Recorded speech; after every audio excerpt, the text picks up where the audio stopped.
Chapter 840, Using his advantage with all the abnormalities vanishing, Klein heaved a slight sigh of relief. He began to observe his surroundings. Then, he selected a shadowy spot that wasn't too dark due to the faint moonlight. This was to prevent himself from suffering any sudden attacks. And the few seconds from before had made him come up with a theory about the faint figures and beast-like growls. They were previously corpses that were hung inside the cathedral, producing the ravings of Hornaces. Phlegria. When Klein passed through the wall and left the cathedral, the corpses that hung from above had turned to face the lit candle, and there weren't any figures on the street until Klein remotely used flame controlling and extinguished the flame. Everything was the same as before. When the crimson moon is clear and one's spirituality is enhanced, that the magnet at the top of the cathedral will have a stronger influence on the foggy town. It will be able to control those corpses to loiter around and pretend that everything is normal. If that really is the case, the light might actually be attracting the controller's attention. Under such circumstances, if the flame isn't extinguished and the source is locked on, it might result in an extremely terrifying outcome. I can't rely on flame controlling to repeatedly divert the attention of those figures. Klein reminded himself. Then, he turned to use his spirit body thread's vision that he didn't deactivate, to size up the bread, stewed beef potatoes, and red wine on the dining table. He suspected that the food here was part of the magnet at the top of the cathedral. If it was consumed, one's spirit body threads would be corrupted, and it would cause them to be unable to resist floating towards the cathedral. This also explained why eating the food caused them to vanish. They ended up being hung up to dry in the cathedral and be let out to walk when the crimson moon turned clear. This matched Mr. A's description of the vanished people's reappearance under the bright moonlight. At a glance, Klein discovered that the food was like living beings. They had spirit body threads extending out, reaching towards the ancient cathedral. The most special point about them was that they had only one spirit body thread, obviously being different from the dense, countless spirit body threads of a normal living creature. Indeed, it's close to my theory. After obtaining some validation regarding his theory, Klein retracted his gaze and considered how to deal with Demoness of Despair Panatia. Beside him, Wraith Senor in his ancient triangular hat and dark red robe appeared. This marionette's bones cracked as his face squirmed. Soon, he turned into Gehrman Sparrow. This was a marionette using the powers of a faceless. Klein observed his double for a moment and realized that there were some flaws. The clothes couldn't be changed, and if he concealed them with an illusion, it wasn't possible for him to fool a demigod-level Demoness of Despair. Even Mr. A might not fall for it. After some thought, he made Wraith Senor take off his clothes. As for himself, he took off the black clergyman robe, and they switched clothes with one another. While wearing the clothes and hat, Klein's expression turned odd. Over the past 2 months, the marionette had been wearing the same outfit. It had been down the sewers and experienced an explosion, so there were all sorts of smells mixed into the clothes. It wasn't a pleasant smell. Sigh, my present suffering is all a result of my laziness prior to this. Klein sighed silently as he completed changing his appearance. He had turned into Gehrman Sparrow dressed as a pirate captain. At this moment, Senor had also changed into the black clergyman robe. His aura was spirited and no longer cold. He looked no different from a living person. Klein deliberated for a moment and took off Creeping Hunger, allowing Admiral of Blood to wear it on his left hand. This way, the marionette was the perfect copy of Gehrman Sparrow. One must go all the way when putting on an act. Besides, if Creeping Hunger were to revolt at this moment, then it will be eating the marionette. Once the marionette lapses, will it feel cheated? It's like it ate a placebo. As Klein got Senor to get used to his state and take away the fish meat, he seriously began formulating plans. Relying on a marionette that can use my Beyonder powers wouldn't be able to defeat a Demoness of Despair, even stealing the obsidian rock from her is nearly impossible. She's a genuine demigod after all. Even though this extremely convincing marionette gives me a chance of achieving success in battle, such as letting it draw her attention while I complete a sudden sneak attack and constantly swap positions, thus, confusing Panatia so that she can't make an accurate judgment, I can't make up for the disadvantage that stems from the difference in our levels and strength to achieve my goals. I can consider using the marionette to engage in close combat and attempt to control Panatia's spirit-body threads. He's already a corpse, so he wouldn't be affected by the plague. I can catch her by surprise using this method. But there are too many problems. First, the mysticism, viruses, and germs that a demoness of despair creates will grow in strength. At its peak, will it be able to affect a zombie? Second, does she still have other beyonder powers I'm not aware of? There's a high chance that it's the case. I'll first make a list and write down my advantages or things that are on par with the demoness of despair. Let's see if I can get any ideas. I can disguise myself. A marionette using its beyonder powers can be considered at the level of a demigod. Instantaneous swapping is also one. Apart from them, there isn't anything else. Yes, considering demoness of despair's current state, I seem to have something that I'm better at than her. She's in a half-crazed state. Her reason comes and goes at random, and she does extreme things. She's easily led around by her instincts.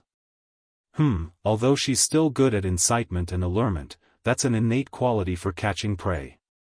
As for me, I'm in a normal state, and I haven't had any problems with my rationality yet. I'm still able to think and analyze. Don't tell me I need to come out on top using my wit? An idea came to Klein as he gradually formulated a new train of thought and plans. Why must I fight demoness of despair Panatia to the death at this moment? She definitely yearns to escape this foggy town. Deep down in her heart, this will be something that beats her instinctive need to eat. Furthermore, she's still full at the moment. I can try to cooperate with her. She can provide that obsidian rock, and I'll draw the special and secret symbol, putting together the conditions for opening the door. Besides, I'm not too sure about Zeradol. Who knows what schemes he might be up to? He might be secretly plotting something. By pulling a demoness of despair into this, it can effectively make the situation chaotic and restrain him in some way. Cooperation is a diplomatic choice, not a militaristic choice. The effects of an intact stand-in at the demigod level will definitely be better than directly engaging in battle. This is equivalent to me obtaining benefits from both sides. Klein rapidly made a decision. As he pondered on the details of him negotiating to cooperate, he patiently waited for the crimson moon to return behind the fog. After a while, the crimson moonlight that seeped through the dark-colored curtains dimmed. Klein immediately made his marionette pass through the wall and leave where he was hiding. Then, Senor walked onto the streets with the appearance of Gehrman Sparrow, walking straight towards the pitch-black cathedral. In about 10 seconds, Klein discovered that Senor was being affected by an ailment. To the dead, this was completely ineffective, but Klein could foresee that, with the passage of time, the ailment would worsen and turn stranger. It might even affect one's nerves and spirituality. This would make the zombie's actions turn stiff. In the end, even its knees would be unable to bend, making movement only being possible by hopping. Thankfully, I didn't choose to use the plan of letting my marionette control the spirit-body threads. Klein immediately made Senor say out loud, "I was inside the cathedral for a while, and I'm not dead. I found a way to escape from this place." After saying that, Gehrman Sparrow sniffed as though his resistance to the ailment had weakened due to the declining state of his body. And at this moment, the white-robed Panatia suddenly appeared at the door of the cathedral. Her hair had been tied up once again, looking neat and tidy. Her slightly crazy-looking but beautiful eyes looked at Gehrman Sparrow as she took out a strangely profound obsidian rock. The contours of the obsidian rock was identical to the inset on the wall behind the cathedral statue. "You need it?" Panatia asked calmly. Klein discovered that the demoness of despair had dispelled her plague and ailment as he hurriedly made Seigneur nod. Yes. As long as you place it in the correct location in the cathedral, and match it with a special symbol, we will be able to open a door that allows us to escape. I know that the cathedral's interior is very dangerous to you, but this is mainly a result of spirit-body threads. And as a marionettist, I can control spirit-body threads to prevent you from suffering the fate of being hung up. Panatia fell silent for a few seconds as she curled her lips. With a bright smile, she returned with a question, then, I'll become your marionette? Or you can stop helping me at the critical moment, making me turn into a loitering figure under the moon? Klein was long prepared. He immediately made his marionette reply earnestly, what should I do to make you feel at ease? Panatia didn't immediately reply. After some careful thought, she said, give me your hair and flesh. Curses that demonesses are good at? Using Seigneur's hair and flesh to curse Gehrman Sparrow? Count me as the loser if that works. As Klein felt grounded, he made the marionette appear in a difficult position. Then wouldn't you be able to kill me at any moment? Panatia replied with a smile, you can hand me the hair and flesh only when entering the cathedral. When inside, if there are any signs of me cursing you, you can give up controlling my spirit-body threads. It will be the same the other way round too. If anything abnormal happens to me, I'll immediately curse you. Once the door is opened, I'll leave first. And at the same time, I'll return the flesh and hair to you. Gehrman Sparrow hesitated for a long time as he discussed the details with the demoness of despair. Finally, he nodded and said, all right, let's do it. Just as Panatia wanted to say something, her eyes suddenly narrowed as she slowly said, for some reason, I'm still a little worried. Chapter 841, Keeping Each Other in Check. What terrifying intuition. Despite not realizing that the Gehrman Sparrow in front of you is a double, you still feel that something is amiss. Hidden in a faraway building, Klein inwardly drew a gasp. His mind raced as he quickly came up with a corresponding strategy. He controlled Seigneur and made the marionette reply in a deep voice, I'm also a little worried. After opening the door, if you leave first, you can ambush me from the outside once I'm out. You don't even need to ambush me. You can just wait outside. I believe that I should be the first to leave. And before that, you need to return to me my flesh and hair. When the time comes, you can be closer to the door. This way, you will have enough time to pass through the door before your spirit-body threads drift to the top of the cathedral. Panatia listened in silence and returned with a question, then how do I prevent you from destroying the door after you leave? This is also a problem for me, the marionette answered without giving any signs of weakness. When I obtain that special symbol, I'll show it to you. That way, even if I close the door, you will still be able to open it again. Panatia closed her mouth as though she was thinking through the details, but she appeared somewhat irascible and could hardly compose herself. It was as though her inclination for insanity had filled her mind. After about 10 seconds, she said again, I think a pure curse might not be able to harm you. Seers do not lack the means to avoid harm, just like the paper figurine substitutes you used before. She really isn't leaving behind any loopholes.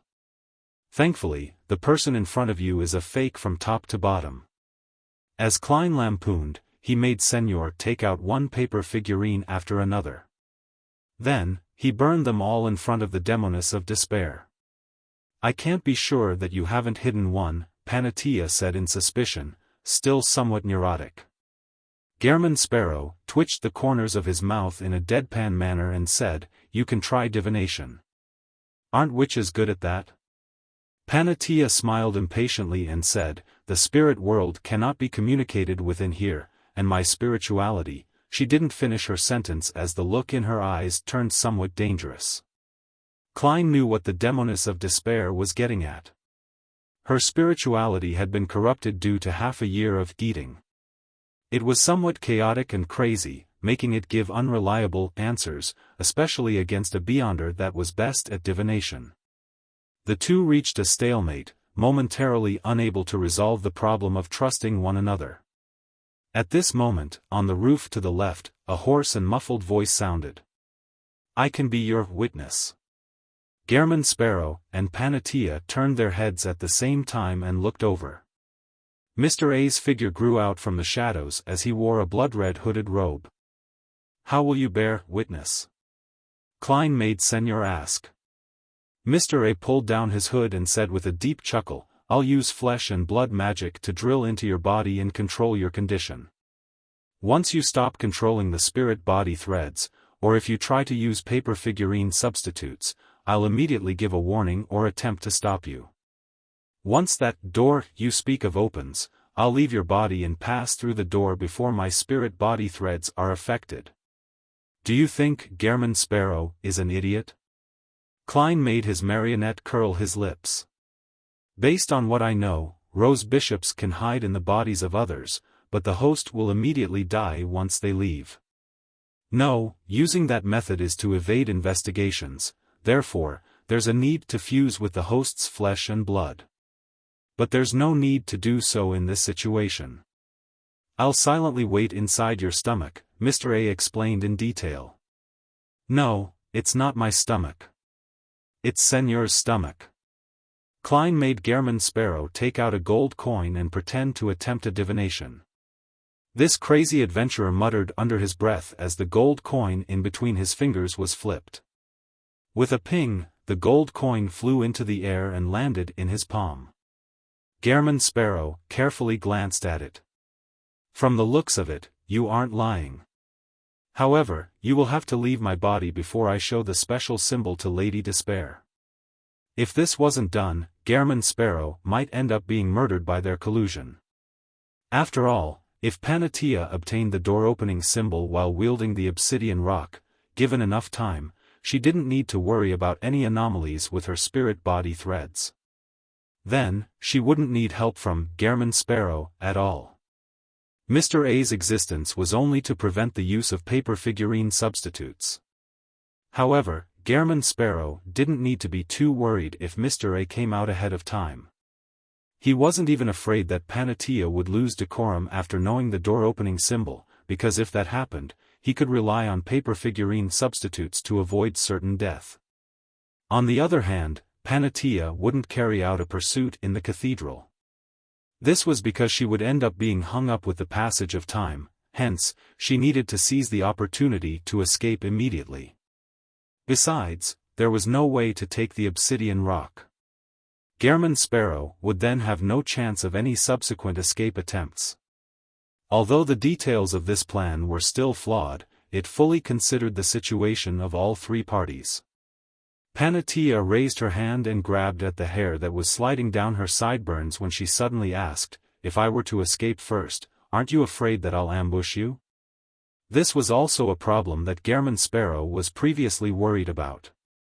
Klein immediately made his marionette curl his lips and say, "I'm afraid. But I still have other means of escape. I'll take the risk." Panatia took 2 steps in an irritated manner before finally saying, "We shall do it as agreed then." After making up her mind, her smile became extremely relaxed. "You really are a special man, a man that made me see hope. After we leave, I don't mind letting you experience what extreme pleasure is if you aren't afraid." Gehrman Sparrow shifted his gaze away with great effort before looking at Mr. A. "I have no more questions."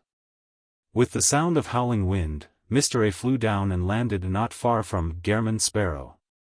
His figure, along with his clothes, rapidly melted away, turning into a sticky glob of flesh and blood. Right on the heels of that, the flesh and blood piled onto one another and kept compressing into a tiny stream that had the thickness of an arm. Then, it flowed towards Gehrman Sparrow. Far away in a building, Klein felt somewhat disgusted as he retched. Then, he made Gehrman Sparrow open his mouth. The flesh and blood stream climbed up the marionette's body and drilled into its mouth. The slightly warm but slippery feeling passed through the gullet and entered the stomach. It's heavy. However, Mr. A's flesh and blood is helping to hold up the stomach, preventing it from sagging too much. Klein inspected the marionette and made him look up at the shrouded crimson moon and say to Panatia, "Let's begin." "All right." Panatia, who could hardly withstand her urges, impatiently walked towards the cathedral's entrance. Klein made German Sparrow follow by her side and first plucked off his hair before making 2 meat tendrils grow out from his arm before ripping it out. It made blood gush out. If someone very familiar with me were here, they would definitely notice a problem because I can't deal harm to my own body so decisively. Perhaps in the eyes of others, the crazy adventurer, German Sparrow, can probably do such a deed easily. As Klein noticed a problem and gained experience from his conclusion, he made the marionette pass through the ajar main door of the ancient cathedral. He then handed the hair and flesh to Panatia. Panatia slowed down her pace as she took out an ugly, palm-sized puppet and wiped the flesh over it and tied the hair around its thin neck. She held the cursed puppet in one hand and finally stepped through the cathedral's door. Klein immediately got German Sparrow to control their spirit-body threads.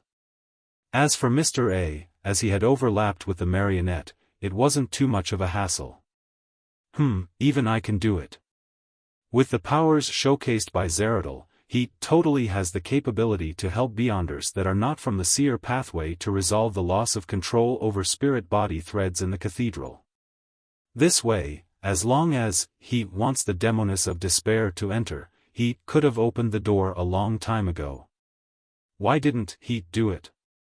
He is unable to communicate with others beyond the cathedral? That's why seer pathway Beyonders who aren't marionettists or higher can't walk to him. Klein used his marionette senses to analyze the situation remotely. And inside the cathedral, the corpses remained dangling in midair.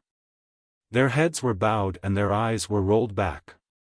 From time to time, they would sway with the wind, producing the ravings hornasis.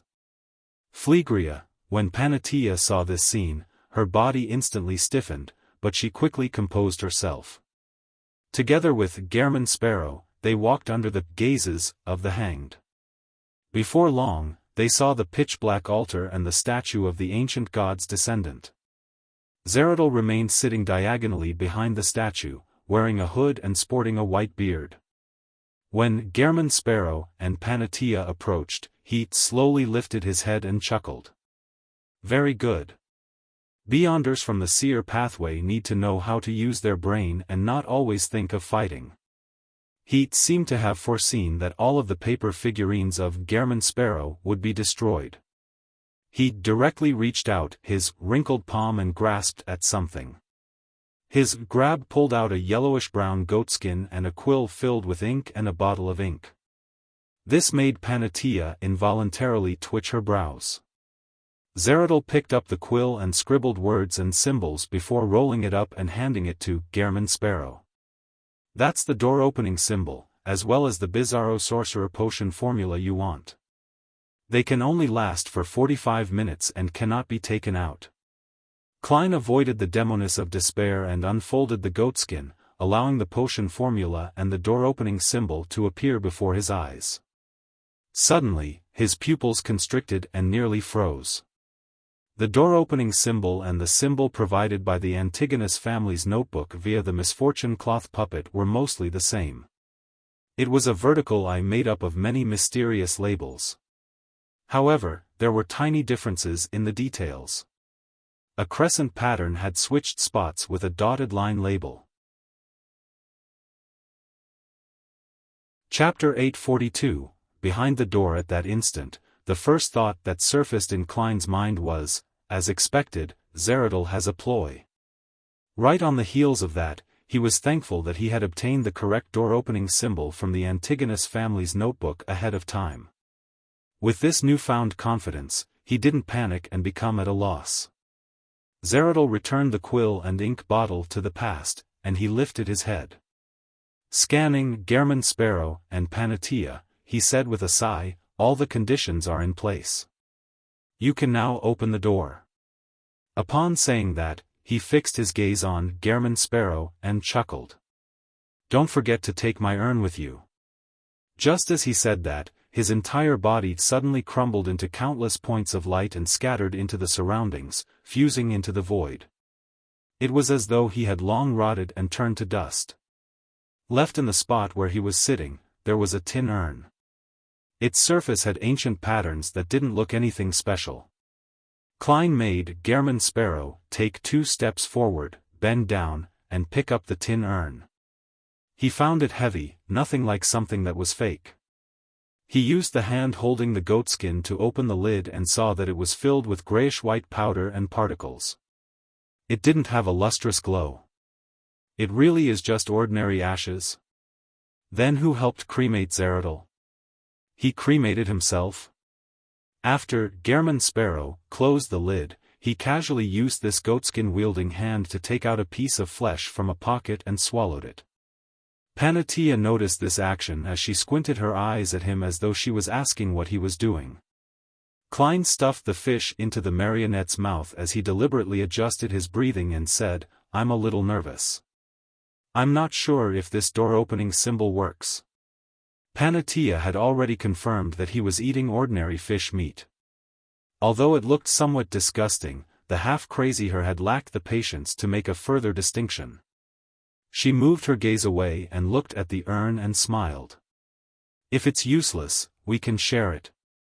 I'll have 1 scoop a day, and it will last a very long time." This demonist's mental state is really abnormal. Klein silently sighed. Passing by the eraser angel statue suspected to be the mother of the sky, Gehrman Sparrow came in front of the wall. Then, he turned his body to the side and pointed to the inset and said to Panatia, "Place that obsidian rock inside." Panatia smiled gorgeously as she said with dull eyes, "Let me see the door-opening symbol first. There's no need to be so wary of me. If I really wanted to harm you, I can immediately give up my marionette, and you wouldn't have the time to escape this cathedral. You'll definitely be hung up. When the time comes, I'll saunter in, pick up the obsidian rock and open the door to leave. However, the symbol given by Zeradol is really problematic. It's best I find a person to bear the brunt of it." Klein's mind whirred as he made Gehrman Sparrow lift his palm and pat his abdomen while opening his mouth. A blob of indistinct flesh and blood surged out, piling up ahead and turning into the beautiful feminine Mr. A. Upon seeing this scene, Gehrman Sparrow flicked the goatskin and unrolled it. The special symbol was with the Bizarro Sorcerer Potion formula as they were reflected in the eyes of Panatia and Mr. A. Panatia's eyes darted about before she smiled coquettishly and said, "Open the door. You leave first." She had confirmed that Gehrman Sparrow was still helping her control her spirit-body threads, so there was plenty of time for her to wait. As she spoke, she threw the ugly puppet stained with blood and tied-up hair at him. "She's also afraid of an accident." As Klein got Gehrman Sparrow to catch the puppet, he watched the demoness of despair take a few steps forward and insert the obsidian rock into the recess. The two fused together perfectly, not leaving any protrusions. The wall rapidly emitted light and gradually turned transparent. It could be seen that the outside was paved in stone slabs. There were walls with holes and clouds floating in midair. As Panatia took a step to the side, Gehrman Sparrow held the puppet, goatskin, and urn in his left hand and reached out his right palm. He then used his finger as a pen and drew the vertical line made up of several secret symbols on the transparent wall. During this process, Klein was in a dilemma. He wasn't sure if he should draw Zeradol's symbol or the Antigonus family's one. Although he believed that Zeradol was problematic and had a scheme, he felt that he had belittled this powerful figure after calming down. If Zeradol's sole purpose was to harm him and everyone else with him, there was no need for him to mention the opening of the door. All he needed to do was wait patiently to achieve his goals. Furthermore, with the gray fog's aura completely severed and screened from Klein by the foggy town, he couldn't figure out why Zeradol would target him. Therefore, his final judgment was that Zeradal's goal was to coax someone into opening the door to allow him to obtain something or escape something. As for whether there was danger after the door opening, that wasn't within his considerations. If scattering the ashes was genuine and rather important, it was likely to be relatively safe after heading out. In short, danger was at every turn. That also meant that Zeradal's door-opening symbol was real, and the probability that it didn't carry any danger was 50%. And on the other hand, the Antigonus family's notebook wasn't necessarily kind-hearted. The scene that Klein had seen from the divinations he did above the grey fog, and the information he obtained from Zeradal, and the fact that Zeradal had lost control and gone mad, he could basically determine that the main peak of the Hornacis mountain range's Antigonus family's treasure might very well be an enticing trap. Then, whether there was any latent risks in the complex picture provided by the notebook, that was something that needed consideration. On the one hand it's a tiger, and on the other hand it's a wolf. It's the ultimate choice of the lesser evil. Also, the Antigonus family's symbol is for entering the treasure trove. It doesn't mean that it can be used to leave. As Klein contemplated, he didn't stop drawing while he quickly approached the part which was different. At this moment, he stole a glance at Panatia and discovered that her eyes had a glint in them as she wore a smile. It felt like she had the urge to try. If she's normal, as a senior instigator, she should be able to control her expressions. Besides, she just saw the door-opening symbol as well. Klein's heart stirred as he let the marionette draw the symbol provided by Zeradal. Soon, the complicated vertical eye was drawn. Pure light enveloped the area as they traversed the patterns and finally gathered together. Amidst a spectacular blast of light, an illusory, double door filled with secrecy appeared on the wall. Due to the push from Gehrman Sparrow, it slowly opened. Behind the door was the ancient stone tiles and hole-ridden walls they had previously seen. Everything was very silent and there were zero abnormalities. At this moment, Panatia's figure suddenly shattered, turning into mirror fragments. At the same time, the lady in a pure white robe appeared in front of Gehrman Sparrow and passed through the door. And in her hand, there was an additional ugly puppet stained with blood, its neck coiled with a strand of hair. As for the one in Gehrman Sparrow's hand, it had degenerated into a piece of glass. In terms of magical illusions, a Demoness of Despair was several times superior to Klein. After Panatia passed through the door first, she half turned around and faced Gehrman Sparrow, revealing a crazy and teasing smile. Black flames soared from her palm as she ignited the puppet. At that moment it was as though she was saying, "Despair. Plunge into the deepest pit of despair just as hope arrives." Only then did Klein realize that the curse couldn't be diverted or weathered by paper figurine substitutes. Panatia immediately turned around, preparing to depart from the foggy town and the ancient cathedral, afraid that an accident would happen. At that moment, her eyes suddenly froze. Her body crumbled, transforming into one mirror after another. However, she wasn't able to put a distance further than 10 meters between her and the door. In just a second or two, Panatia let out a sharp cry as invisible threads and thick, black hair curled around her, binding her within. Her exterior was covered in black flames as she froze into layers of ice. Suddenly, all of this disintegrated. Demoness of Despair. Panatia's eyes effused clear, deep despair and regret. Her expression rapidly turned stiff as her neck seemed to be held up by an invisible hand. Her entire body rose into the air and hung there, her eyes rolling back bit by bit, but her looks remained immaculate. On the side of the door, Gehrman Sparrow's body had been enveloped in black flames and began melting like wax. As for Mr. A, who had planned on flying through the door, he began retching, vomiting one fresh mushroom after another. His body began to sprout mushrooms as if a drizzle had just passed. Before Gehrman Sparrow lost his vision, the scene behind the door pulled close, presenting an empty foyer. No, it wasn't empty. Hanging in midair were even more corpses. They were of all ages and sexes. Some were dressed exquisitely, others gorgeously, ancient, or casually. These corpses were like the ones hanging in the cathedral. They all floated up as they came and went as though they were acting in a grand musical, accurately reflecting a musical of the daily lives and details a town should have. Klein saw that, behind these hanged corpses, there was a transparent and slimy tentacle. It was covered in complex patterns with secrecy hidden within. It was as though it could drive anyone crazy. Countless tentacles extended deep into the foyer, and there sat an ancient, huge stone chair. Its surface was inlaid with dull gold and gems. This. Klein tensed up as he didn't hesitate to close his eyes and cut his connection with the marionette. In his mind, the scene that he had seen from his previous divination surfaced. Seated on the huge chair were countless translucent maggots that clustered together. They squirmed slowly as they grew freely, extending out nearly invisible tentacles. And the final scene that was embedded in the marionette's vision was at the bottom of the ancient chair. A tarot card sat there silently. Its surface was also that of Roselle. The emperor was wearing a gorgeous head accessory and colorful clothes. It held a stick with luggage hanging from it as though he was on a long trip.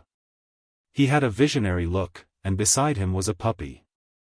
At the corner were shiny words, Sequence 0, the Fool. Chapter 843, Magical Mushroom, Sequence 0, the Fool. After discerning the words on the tarot card, Klein once again felt the same feeling he had when he heard Zeradol say his name. At that moment, he felt the strong call of destiny. He felt that everything had been arranged from the beginning, just like 0-08. He began to suspect that his original judgment, believing that the female beast tamer from the traveling circus that had visited Tingen and performed a tarot divination for him wasn't an ordinary person. As his thoughts raced, Klein viewed it from another angle and came up with a new idea. Gradually, he stopped being that horrified, fearful, and depressed. Perhaps it wasn't a machination but the changes that I brought about myself. This is because of the ritual that resulted in my transmigration. I had a connection with the mysterious space above the gray fog. Fate would naturally be affected as a result. More precisely, as a visitor from another world, I never had my fate here. The current trajectory I've taken is a result of my character, the encounters of the original Klein, the influence of the gray fog, and the surrounding environment. The mysterious space above the gray fog is clearly strongly tied to the seer pathway. And this pathway's sequence 0 is the Fool. When projected into reality, and in front of a divination, I'll definitely get the Fool as my card. Similarly, this resulted in me later using the Fool as my name. Klein's mood calmed down bit by bit, believing that this was the most plausible explanation. Using Occam's razor to eliminate all presently unknown factors, I can still obtain a reasonable explanation. That means that it's quite likely to be the case. Klein forced himself to stop thinking about questions he couldn't provide certain answers to. He then turned his attention to what had just happened. That huge chair and that cluster of translucent maggots were what I saw when I made a divination above the gray fog. From carefully considering and inferring things from this harrowing scene, it might very well be an angel from the seer pathway, an angel that had lost control and turned into a monster. Zeradol, himself? Or the powerful entity from the Antigonus family from the fourth epoch? If it's the former, that corroborates with Rhodes and Will Septon. Zeradol is already sequence 1 and has lost control and gone mad. He broke down into a monster. This matches. This can also explain why Zeradol only wishes for the door to be opened. It's because once the door of secrets is opened, the two sides will have a connection, allowing him to recover from his present state bit by bit. His repeated emphasis on his ashes was just a pretense. But herein lies the problem. The environment Zeradol is located in, as presented by Rhodes, doesn't resemble the ancient palace at the mountain peak. Otherwise, I would have recognized it back then. What if that's the angel from the Antigonus family who's living as an abject existence, one that made Zeradol suffer after he came to the Hornacis mountain range after obtaining the notebook from Roselle? He had a part of him separated from him without realizing it, thus causing him to go mad during the advancement. Regardless, he is a sequence one attendant of mysteries. After all, Zeradol was already a miracle invoker back then. From this angle, Zeradol's goal might very well be the opening of the door, allowing the foggy town's history and fate to become mixed with the outside world, preventing him from being dissociated again. Regardless, that cluster of translucent maggots is probably a sequence one that lost control. No wonder the demoness of despair faced a breakdown the moment she saw him. She only managed to struggle a little before being hung up, turning into a marionette that's being hung up to dry. Thankfully, I was lacking in clues back then, and the scenes I saw through divination wasn't clear enough. Otherwise, I would have suffered a terrible blow from witnessing a complete and crazy mythical creature. I would have lost control and mutated. Wait, no matter how strong he is, can he be stronger than the eternal blazing sun and the true creator? Even if a seer pathway beyonder has a certain resistance against the mysterious space above the gray fog, it would at best make them be at the same level. In other words, as long as I endured the pain, with the prerequisites met, I have one chance of prying on its secrets, and a complete mythical creature's state is mixed in with the relevant knowledge. Who knows, I might be able to get 1 or 2 high-sequence formulas, just like how I obtained the unshadowed from the eternal blazing sun back then. At this thought, Klein couldn't help but have a scene surface in his mind. The fool above the gray fog was silently reaching out his thieving hands once again. While reeling in joy, Klein also found it a great pity because, with his present level, strength, and items, he had no way to head to the ancient chair with the translucent maggots and pick up the fool card. To see an item that one desired the most but not being able to obtain it was often painful. Phew. At least I've already obtained the Bizarro Sorcerer Potion formula. In the future, I still have one's chance of prying on its secrets. The risk I took this time wasn't in vain. All the gold pounds I spent and the marionette I lost wasn't in vain either. Zeradol likely wouldn't give a fake formula. To him, there's no need for him to lie to a sequence 5 beyonder who might not walk out alive. Besides, if he was lying, he had to be wary of me already knowing the Bizarro Sorcerer Potion formula. The reason why I asked might only be to determine if he was worth trusting. I'll divine this later when I'm back above the gray fog. Klein heaved a sigh of relief, and seeing that there hadn't been any anomalies outside for quite a while, he decided to immediately approach the pitch-black cathedral and observe the changes inside. To him, all the problems that he thought about weren't pressing issues. The pressing issue was to leave the secret world, to leave this foggy town. When he came out of the building he was in, Klein, who was wearing an ancient triangular hat and dark red coat, carefully came to the entrance of the ancient cathedral. He carefully passed through the ajar door and walked in.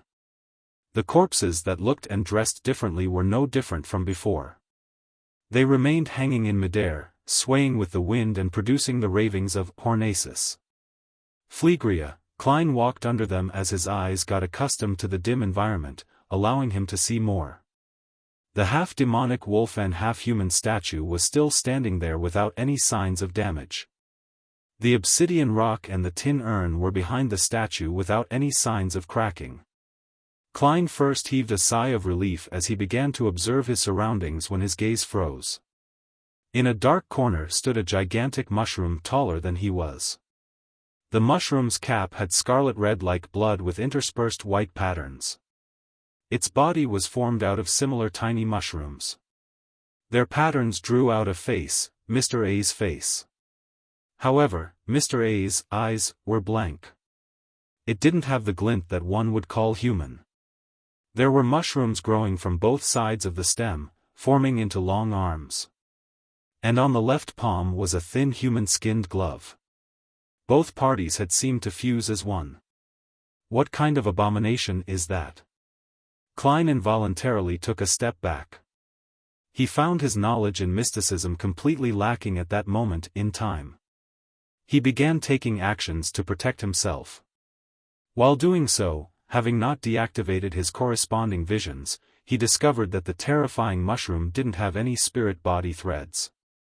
It appeared to have long been dead, and its only movements were the results of spasming nerves. Suddenly, Klein had a theory.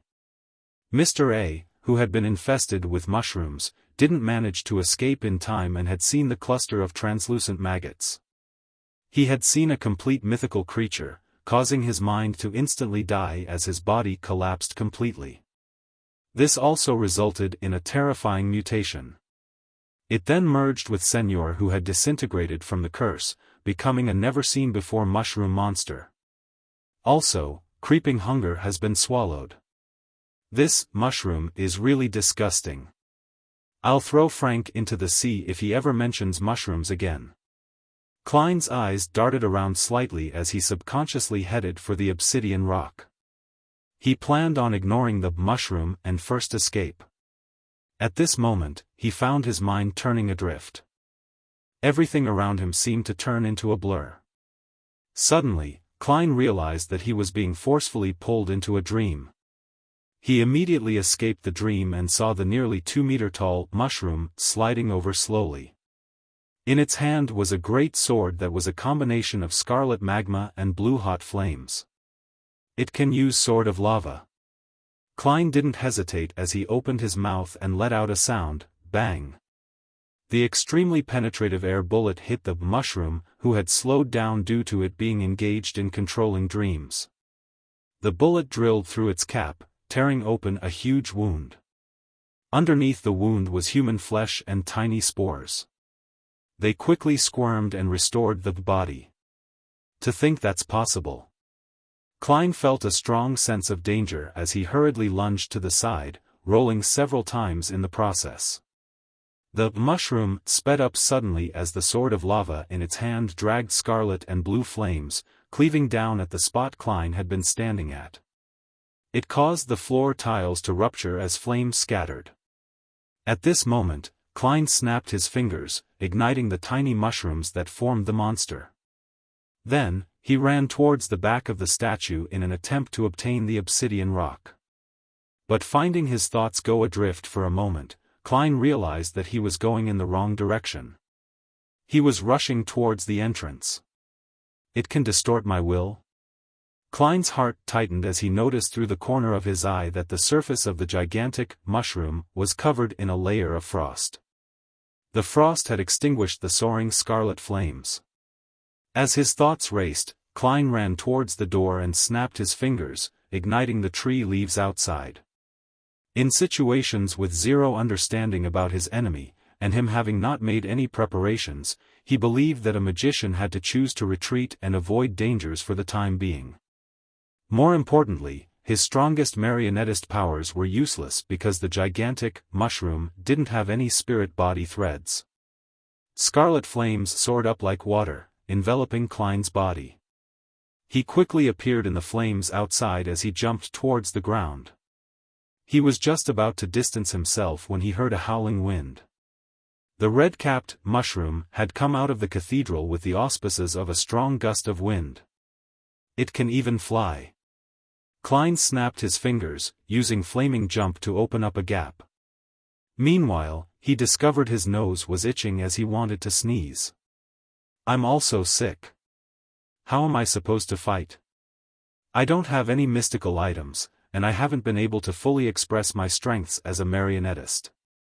It really is a magical mushroom. Klein was at a loss on whether to laugh or cry when he hid inside a building. Suddenly, he felt his body become somewhat cold as his mind naturally reflected his present appearance. His ancient triangular hat, dark red coat, white pants, and black boots had vanished. All he had on him was a pair of briefs to uphold his last bit of dignity. This 30 minutes are up. The spell for summoning Senor from the past has ended. Klein instantly understood the reason as he began thinking. That mushroom which fused with parts of Admiral of Blood has likely disappeared as well. Also, in another 15 minutes, the effects of the fish will disappear. It will lack the main element that forms it. Klein couldn't help but curl his lips. He immediately used flames and leaped out. Indeed, as he expected, the gigantic mushroom had a ridiculous hole in part of its stem. Furthermore, it couldn't fix it, causing its speed to slow and become impeded. "Come on, let's play hide and seek," Klein silently said as he began circling the town streets, using the flames and buildings to engage in a merry chase with the gigantic mushroom. During this process, the crimson moon didn't turn clear at all. After more than 10 minutes, the terrifying mushroom finally lost its ability to move as it collapsed on the street. Klein heaved a sigh of relief as he slowly and carefully approached. He saw that the flesh and blood of the mushroom was gathering together as points of light converged. Soon, all that was left was a thin human-skinned glove. This, because of the mutation brought about by the Sequence 1 Angel, Creeping Hunger fused with Mr. A? It's an upgraded version of Creeping Hunger? Klein bent his back as he carefully picked up the human-skinned glove. Chapter 844, which symbol the thin human-skinned glove didn't look any different from the past, but Klein didn't dare to be too careless. He used divination to make a crude inspection. Apart from the 5 fingers, the palm and the back of the palm can each graze one more soul. Currently, all 7 spots are filled. It has signs of similar Beyonder characteristics fusing together. It also seems to have the powers of flesh and blood magic. The speed of switching souls has sped up significantly. It has to eat a person a day, or else it will eat its owner. Heh, Creeping Hunger, you are swelling in self-importance again. You need to reflect on yourself above the gray fog later. I'm temporarily unable to obtain any revelations for the rest. After I leave this place, I'll head above the gray fog to make a more accurate divination. Yes, I'm still not sure if there are any other side effects. All I know is that it wouldn't cause me any harm for the time being. Also, Mr. X who was grazed wasn't affected. Travelers traveling and door opening still work. Klein heaved a sigh of relief as he wore the upgraded Creeping Hunger. Then, he rushed for the cathedral, hoping to leave as soon as possible. During his merry chase with the gigantic mushroom, he hadn't forgotten to cast an illusion on himself to make him wear a trench coat and a top hat. As for the Beyonder characteristic that Senor left behind, Klein suspected that it was likely in the hands of Demoness of Despair Panatia. And this demigod was being hung inside the ancient palace, under the watch of the cluster of maggots. Flesh can be slowly eaten to be stored for the future, but Beyonder characteristics will definitely have appeared and taken form after this much time. Even if Demoness of Despair didn't care too much about it and threw it somewhere, in this place that isn't connected to the spirit world and highly restricts divination, I'm unable to quickly locate it. And in this sort of environment, who knows what sorts of anomalies will happen next? Who knows if that obsidian rock will automatically teleport and disappear? Thus, I need to make every second count and escape as quickly as possible. Klein returned to the cathedral with a clear line of thought. Although he had promised Miss Sharon to sell Senor's Beyonder characteristic to Marek, the ingredient itself was corrupted to begin with, making it difficult to use for the concocting of a potion. Secondly, his safety was a lot more important. It's not like it cannot be resolved. I can just hunt another wraith or find Wuxia help to shatter the Beyonder characteristic in Marek's hands and allow it to be purified. This will have to wait until a particular infant is born. Klein mumbled silently as he passed through the swaying corpses and came to the side of the stone statue. Along the way, he found the iron cigar case which he had used to put the marionette in. It hadn't been devoured by the mushroom. Azek's copper whistle and the lone gold coin inside weren't damaged either. Putting these items away, Klein controlled his spirit body threads to prevent himself from floating to the top of the cathedral as he bent down to pick up the obsidian rock. After confirming that the important item wasn't damaged, he felt a lot calmer. He then inspected Zeradol's tin urn. When he opened the lid and took a careful look, Klein's pupils constricted as his gaze instantly froze. All the ashes inside were gone. There wasn't any left inside. Zeradol achieved his goal? Should I say as expected? Klein threw away the thin urn while feeling doubtful. He stood up straight and inserted the obsidian rock into the wall at the back. The wall emitted light again as it turned transparent, allowing people to see the ancient stone slabs outside, the hold walls, and the floating clouds. At the thought of the cluster of terrifying maggots, Klein wasn't in a rush to draw the symbol provided by the Antigonus family's notebook. He first raised his right hand and snapped his fingers. He had ignited a tree outside the cathedral, in preparation to escape with flaming jump the moment something wasn't right. After making his preparations, Klein used his finger and quickly outlined the vertical eye formed of many secret symbols. Compared to the previous one, a crescent and dotted line had swapped places. With his final stroke, the pure beams of light bloomed as they followed the vertical eye's patterns before blasting into a radiant light. The entire cathedral turned ethereal as it shook. Klein felt as though he had instantly arrived at the top where the corpses were being hung. In front of him was a pair of illusory double doors. Behind the door was a familiar ancient palace. It was where Panatia and the other corpses were gently swaying. Translucent tentacles with strange and mysterious patterns swarmed over and slammed on the door but were unable to open it. All it could do was use some of its strength to grab Klein's spirit body threads. Klein didn't hesitate to snap his fingers. While pulling at his spirit body threads, he leaped to the flames outside the cathedral.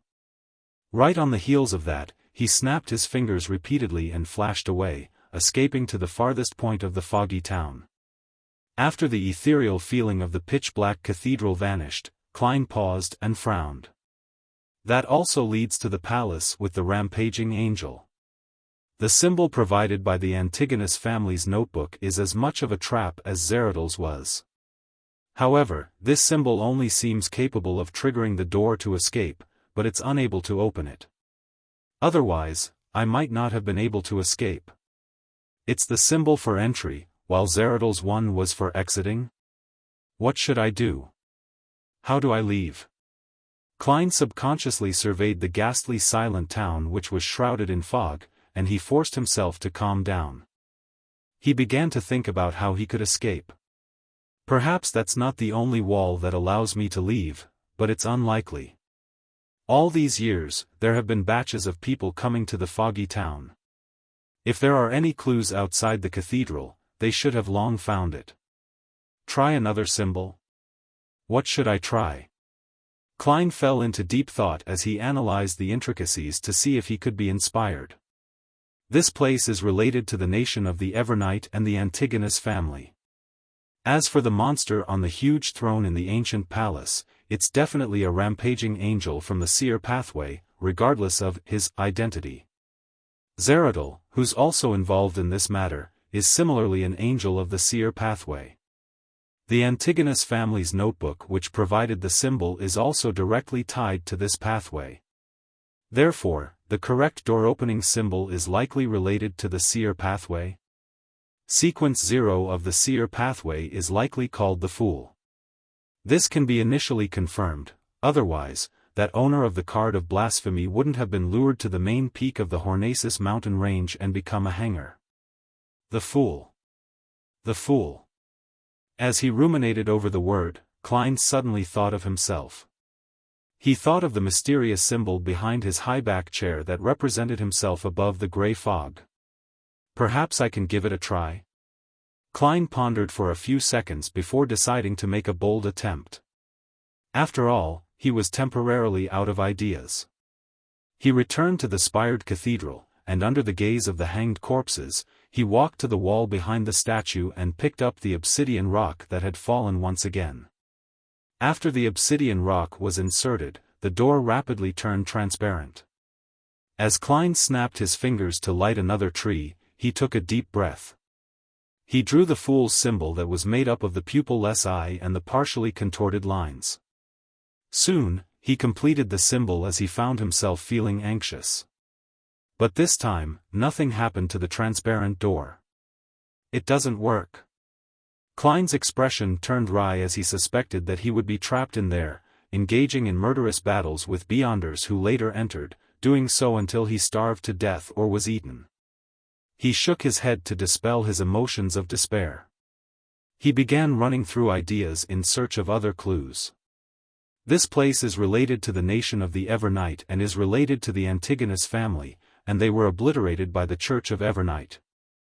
The one who sent me here is the Eraser Angel who's suspected to be the Mother of the Sky.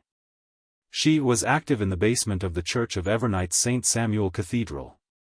The reason why people vanish if they don't sleep at night in the ruins of the Battle of Gods is said to be a result of the remnant aura and strength of a deity from the Evernight domain. Therefore, this is clearly related to the Evernight's authority or even the Evernight goddess, areas related to the goddess. The more Klein thought about it, the more he lacked confidence. He was originally analyzing the problem from an objective angle, but he had unknowingly changed the way he addressed the Evernight goddess. And this led him to a new idea. Perhaps I can try the label corresponding to the dark sacred emblem or the symbol that represents the goddess in mysticism. Out of options, Klein exhaled and raised his right hand again, drawing the simplified picture of the dark sacred emblem. Suddenly, the watery scene behind the transparent door shook as a change occurred. Although he could still see the ancient palace and the hole-ridden wall, they were very far away and could only be faintly made out. Behind the door was a bottomless cliff with jagged rocks. It was amidst the clouds in the sky with stars and the crimson moon that hadn't been concealed by the sunlight. It was like some part of a mountaintop. It really works. Klein stared at this scene with a dumbfounded expression as he subconsciously reached out with his palms and pushed the door open. There was a cold breeze outside that produced a howl. Klein was just about to take a step out when he fell into thought and paused. Then, he flipped a gold coin and did a divination. He received a revelation that there was no danger outside. Following that, he drew a crimson moon on his chest in a feigned manner. After doing this, Klein stepped out with his right foot and passed through the illusory door.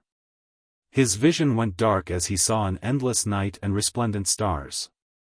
Following that, he found himself on a mountaintop. Apart from the unmelted snow, jagged rocks, and morning sunlight, there was nothing. I'm out. I'm safe. Klein didn't observe his surroundings as he directly used creeping hunger to turn transparent as he attempted using traveling. If this succeeded, it would mean that he had escaped the foggy town and returned to the real world. He could then leave the location he was at to avoid any danger. If he were to fail, he would quickly take note of the situation and be wary of any sudden attacks. After a moment, Klein's body turned faint as he vanished from the spot. The colors in front of him saturated as countless, indescribable shadows appeared. He had succeeded in entering the spirit world. Chapter 845, Return. It really is the spirit world. Klein was delighted as he inwardly muttered to himself. Without needing further confirmation, his spirituality and spiritual perception had told him that this was the real spirit world. And this meant that he had returned to the real world, the place with all kinds of delicacies. I nearly cried tears of joy. Klein inwardly made a self-deprecating comment as he considered where he was supposed to head to next. From the position of the stars, moon, and sun, it's still morning. If there's no time difference between the real world and the foggy town, it's at most 7:30 a.m., or maybe earlier. At this point, the servants must have discovered the disappearance of their mate, and they would definitely inform the priests and bishops. Even if they have received the corresponding training and would report to their superiors according to the protocol, they will have to first eliminate the possibility that someone was skiving away or having a stomachache. They would need more than 10 minutes before confirming this and begin taking the necessary actions. And after the report to their superiors, the priests and bishops wouldn't be able to instantly tell the severity of the matter. They would only believe that the servant had escaped, and they wouldn't quickly connect this matter to the keepers. After they do a divination or investigation to figure out the truth, it would be 20 to 30 minutes later. That also means that they likely haven't begun their search in the surrounding area to find the intruder. The identity of Dwayne Dantes hasn't been exposed yet. If the Bizarro Sorcerer potion formula given by Zeradol is real, then the identity of Dwayne Dantes still has many uses. If I can still keep the identity going, should try harder to not abandon it. Besides, the only things that I'm wearing, which are real, are my glove and underwear. If I head elsewhere, I'll be a pervert. Klein already had a choice he was leaning towards. He took out the iron cigar case, which appeared to be inside his pocket, but was actually lodged under a rubber band. He opened it and took out the gold coin inside. Returning to 160 Buckland Street is dangerous, Klein muttered 7 times, and with a flick, he saw it slowly spin in the spirit world, wobbling up and down, left and right, before landing on his palm. This time, it was tails, indicating a negative response. Klein nodded indiscernibly and immediately traveled towards Backlund. After 3 stops, his figure finally appeared in his room at 160 Buckland Street. The curtains were drawn tightly and it was dim. It was very suitable for sleeping. And on the bed, Dwayne Dantes was lying on the bed facing up. His hands were grabbing the ends of the blanket near his neck. From the looks of it, the investigation hasn't reached me. This appearance is ridiculous. Klein secretly heaved a sigh of relief and saw Dwayne Dantes dissipate and turn into a palm-sized mirror.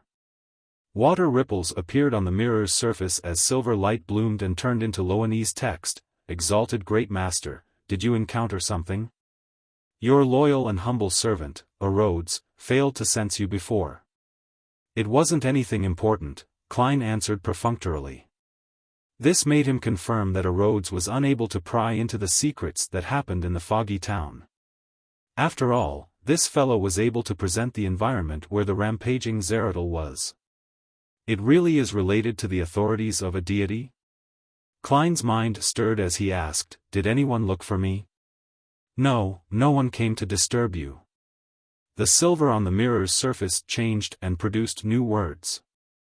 Klein felt truly relieved as he said to Rhodes, "You may leave.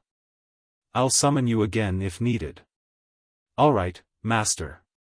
"Goodbye, Master." Like before, Rhodes produced a drawing of a hand waving on the mirror. After the aqueous light vanished, the mirror was restored to normal. Klein walked to the bedside and pulled out the pajamas underneath and wore it. Then, he took out candles and other items before entering the bathroom.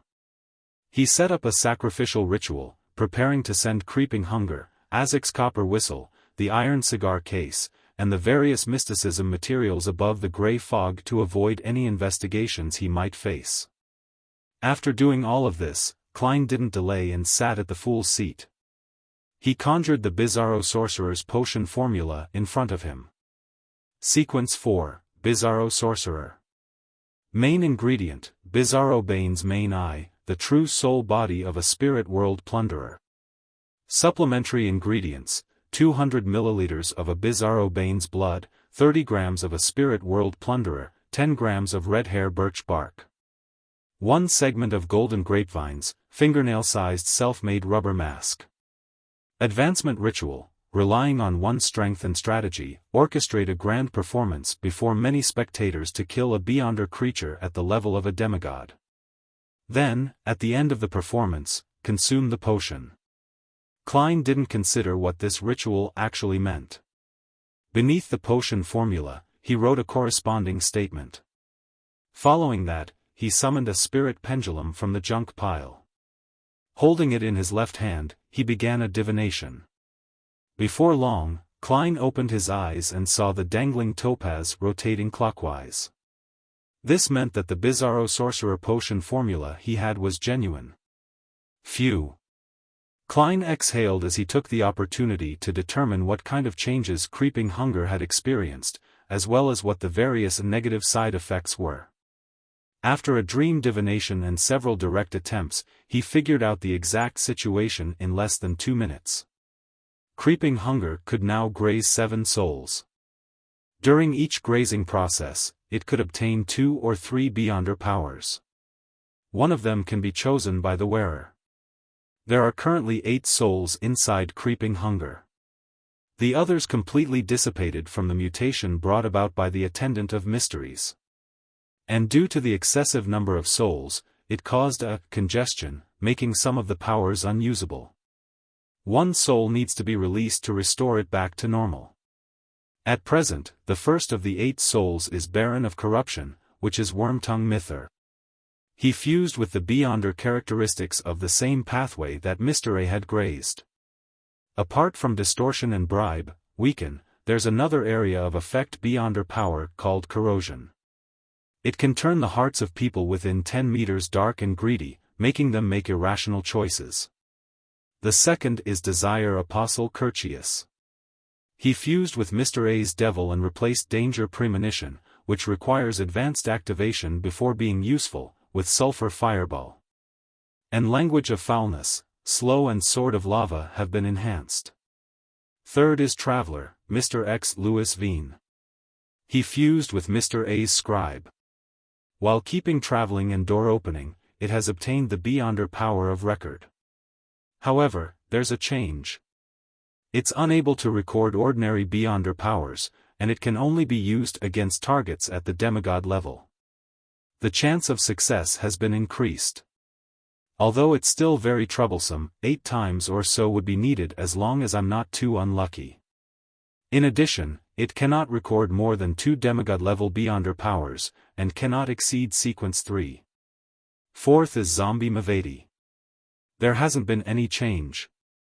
It's still the original zombie strength, ice control and zombie manipulation. Fifth is an unknown Demoness of Affliction. She can give the user a rather powerful sense of charm. In addition, one's appearance would receive an adjustment to a certain degree. In addition, she can provide an ailment that covers 50 meters.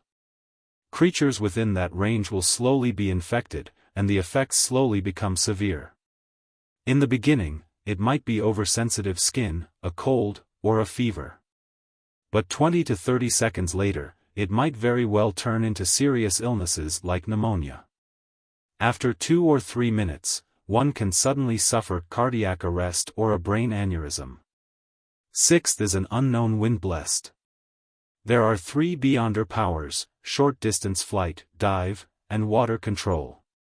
Seventh is an unknown Soul Assurer with the 2 beyonder powers of forcefully pulling one into a dream and causing a spirit body to sleep. Eighth is an unknown Doctor with the 3 beyonder powers of distinguishing the time, treatment of serious ailments, and stitching souls. At the same time, creeping hunger itself has shadow lurking and flesh bomb. Furthermore, it has the chance and strength to barely graze a sequence 4 saint.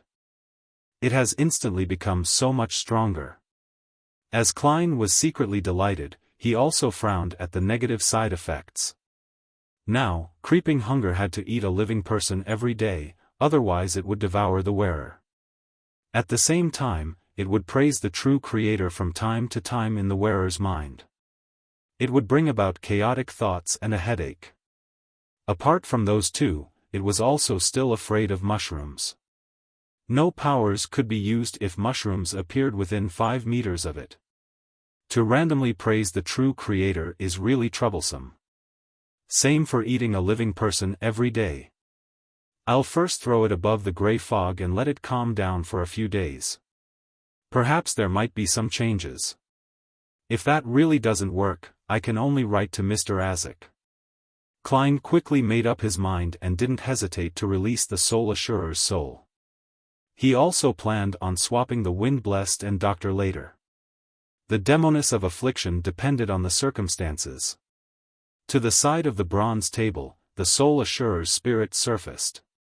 But due to the mutation, it couldn't be maintained once it lost its host. It rapidly dissipated. His beyonder characteristic was produced. It was entirely black in color. At its core was pure shimmering light that looked like a night sky with embedded stars. After doing this, Klein didn't hesitate to throw Creeping Hunger and the other items into the junk pile. He then quickly returned to the real world, ended the ceremony, and cleared up any traces. Following that, he washed his face and brushed his teeth to make Dwayne Dantes look sharp. After leaving the bathroom, Klein, in his pajamas, walked to the door with his usual expression. He pulled open the door and said to his valet outside, "Prepare a set of clothes that's suitable for home wear." "Yes, sir." Richardson didn't ask why as he immediately walked to the wardrobe. Only at this point, with him seeing his servants back, did Klein confirm that he was out of harm's way and had returned back to his normal life. Chapter 846, Find the Target. St. Samuel Cathedral, behind Cheney's Gate. Backlund Archbishop, St. Anthony, stood at the staircase connecting the two different stories and watched as the Nighthawk deacons rushed about. Many of them wore red gloves. As a spokesperson for the Church of Evernight in the kingdom's capital, St. Anthony had a clean-shaven face. His face didn't betray his mood, and his deep black eyes similarly hid any upheavals he had. But everyone who passed by him would feel their souls tremble as an indescribable sense of horror arose in their hearts. "Your Grace, an inventory count has been made.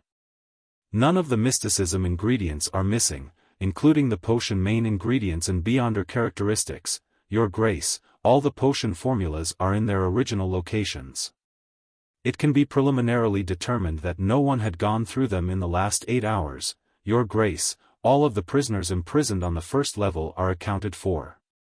None of them escaped, nor did anyone pass away. Your Grace, none of the information or books suffered any damage or were moved. Your Grace, the Grade 2 and Grade 3 sealed artifacts are all present. None of them have been taken away. Your Grace, the 3 Grade 1 sealed artifacts remain in their sealed states. None of them show signs of having left their confines. Your Grace, the core seal remains intact and didn't suffer any damage. Your Grace, it has been confirmed that there are no new items in here. There are no remnant setups that bring about danger. Your Grace, we didn't find the enemy who disguised himself as a keeper. He seems to have evaporated into thin air." One deacon after another came over to make a report as the matter gradually turned somewhat odd. They found it unimaginable that a scheming and powerful beyonder would take such an immense risk and set up such a tight plan and use all kinds of means to pass through Cheney's Gate. Yet, nothing was taken, and the perpetrator had left after circling the area once. This made it seem like the person was only trying to prove themselves, or it was someone who had specially come to find flaws in the surveillance of Cheney's Gate for the church. The deacon who led a Red Gloves team surveyed the area and deliberated as he came up with a theory. "Your Grace, could it be the requirements of an advancement ritual of some sequence?" Having been on a mission to capture devils, he was accustomed to making such guesses. And from Sequence 5, different pathways and different sequences had different advancement rituals. The ones that the Church of Evernight was aware of wasn't a large number. If that were the case, Soest could already see the infiltrator's mockery grin that said, "I'm free to go anywhere, even if it's the Church of Evernight's Cheney's Gate. It's no different from a department store. Those Nighthawks will only become raged after the matter, feeling useless. He has to be caught." Soest silently clenched his red-gloved hand. St. Anthony was just about to say something when Nighthawk Deacon, Daly Simone, raised a second possibility. Perhaps the infiltrator had attempted to take some sealed artifact away and suffered the negative effects. He died on the spot and was cleanly devoured. St. Anthony nodded in thought and said, "I'll head to basement 3 to take a look." With that said, he steadily walked to basement 2, and in a secret location, activated the path to basement 3. The other deacons were lacking in rank or clearance, so all they could do was wait in their spots. St. Anthony quickly arrived at basement 3, which didn't span too big an area. He basically confirmed that sealed artifacts 1 to 29 and 1 to 80 hadn't undergone any abnormal changes. Following the strict protocols, he observed 1 to 80 with 1 to 29 and found 0 to 17 lying inside with eyes half open, just like always. During this process, Saint Anthony approached thrice and opened a distance from it thrice. Sometimes, he changed where he stood, and at other times, he cloaked himself in the darkness of the night. He didn't dare skip the necessary steps. Even as a saint, he didn't dare belittle any of the items in here. Ignoring the powers that would break out of its vessel, temporarily causing the seal on 0 to 17, even 1 to 29 and 1 to 80, which were rather dangerous items, to become ineffective. Saint Anthony didn't wish to degenerate into an amnesiac who had to relearn how to eat and drink, much less become part of a dream that existed between reality and illusions. There's nothing wrong. Anthony heaved a silent sigh of relief. He began restoring the two sealed artifacts to their original states. A few minutes later, the Nighthawk deacons saw the Archbishop return. The infiltrator might have died from touching a sealed artifact, Saint Anthony said, his pronunciation of died being somewhat muffled. He didn't give any additional explanations as he instructed. Regardless, this matter needs to be investigated. The infiltrator might have a partner. To be able to infiltrate St. Samuel Cathedral without causing a stir, it means that the target is very familiar with this place and is familiar with the recent duty shifts of the keepers. He's very familiar with how Nighthawks handle and take over matters, and has the ability or an item to change his appearance. In addition, he had obtained the help from a Beyonder with a sacred Evernight pathway item or has one himself. Putting all these conditions together, investigate the servants and priests to see if they have encountered any indistinct spirit channeling or enticement. Check if the bishops have betrayed the goddess, as well as the believers who have recently come to the cathedral on a regular basis. At the same time, check on all the believers and the surroundings of their residences. Perhaps they had unexpectedly divulged something and had something stolen. I'll carry out the investigations pertaining to you. Also, find the missing servant and see if there are any clues. Yes, Your Grace, Soist and the other Nighthawk deacons answered in unison. In the office with a tense mood, Leonard Mitchell wasn't having his feet up on the table like usual. He sat very properly and wore a rather solemn expression.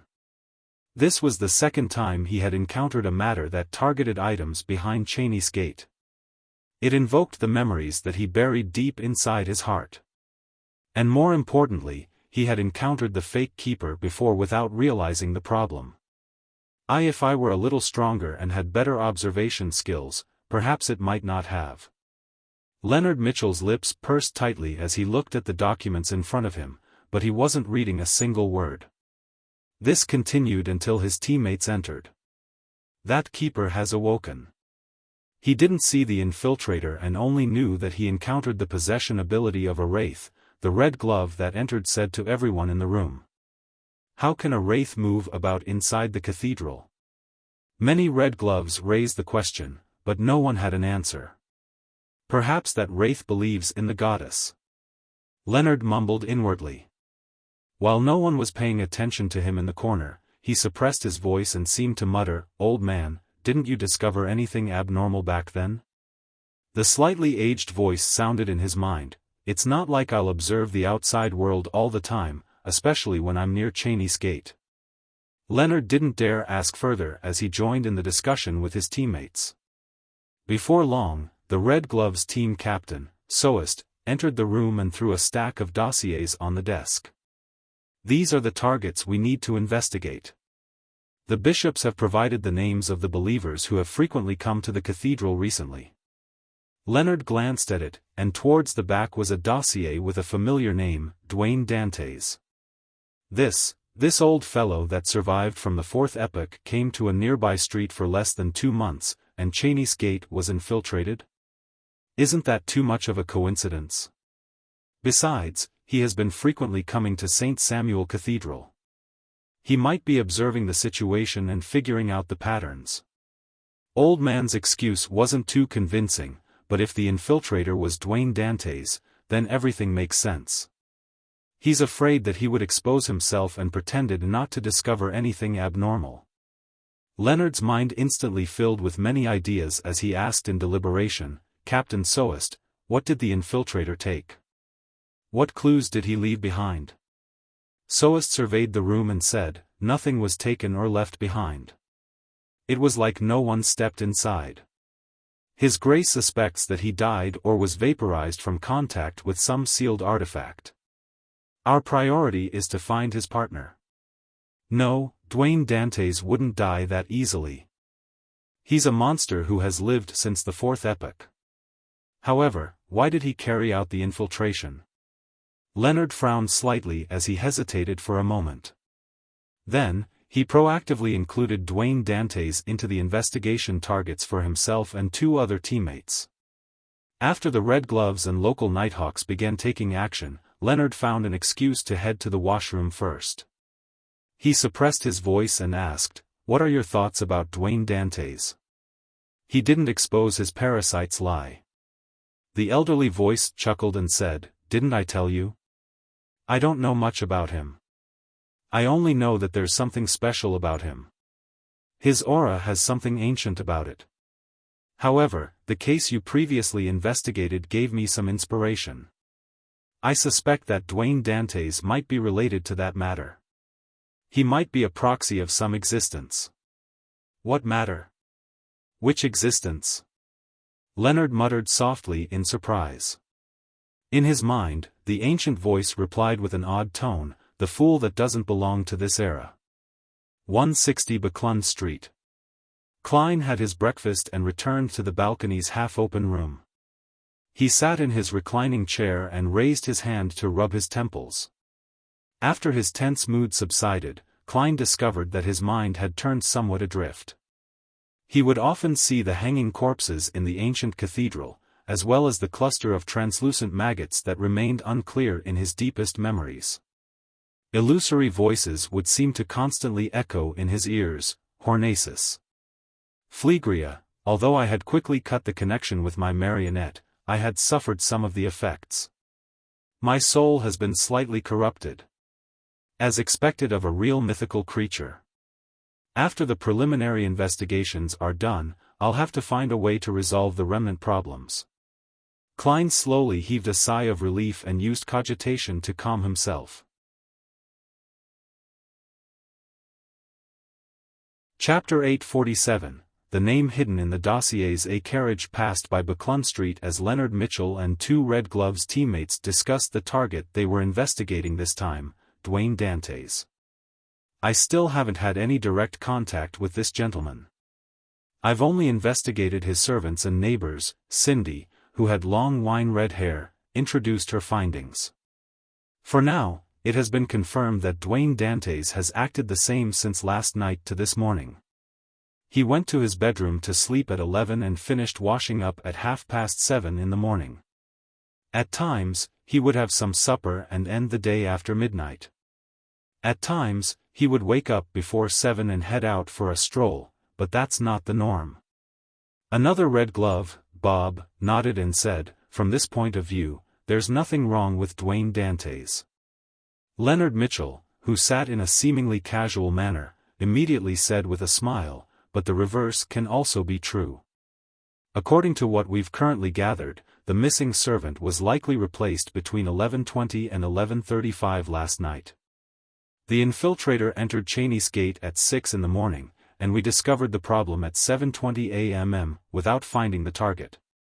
It can thus be said that during the infiltration, Dwayne Dantes was sleeping and lacked an alibi." "What you say makes sense." Cindy glanced at Leonard in surprise. Her impression of this teammate of hers was one who often had a judgment or question that pointed at the core of the problem. However, he seldom described his logic in great detail. He was more like a desultory poet who occasionally had epiphanies.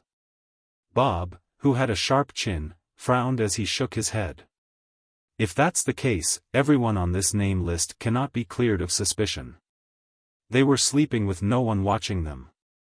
Even if they have wives or husbands, they would similarly be sleeping at such times. Also, I don't believe an infiltrator would be so bold. He had already entered Cheney's Gate and managed to successfully escape, completing an unimaginable feat, yet, he stays nearby and hasn't abandoned his identity or gone far away. How is this possible? The risk involved cannot be predicted unless he's also planning something else. Or he can't bear to part with certain things, but what can compare with infiltrating Cheney's gate? What can compare with those sealed artifacts, ingredients, and formulas? If I didn't know that Dwayne Dantes was problematic in the first place, I would have come to the same conclusion. Leonard had already thought of an explanation as he crossed his right leg. I'm just saying why we can't so easily strike off Dwayne Dantes from the suspects. Besides, Captain Soest has said it. The infiltrator might have already died behind Cheney's gate. Even if Dwayne Dantes isn't involved, he might very well be an accomplice. Don't you find it too much of a coincidence? He moved in for less than 2 months, and the church encountered something that might never happen in centuries. Besides, he has been visiting St. Samuel Cathedral too frequently. He had ample opportunities to figure out the corresponding situation. Also, during this period of time, there was a strange sewer explosion along Buckland Street.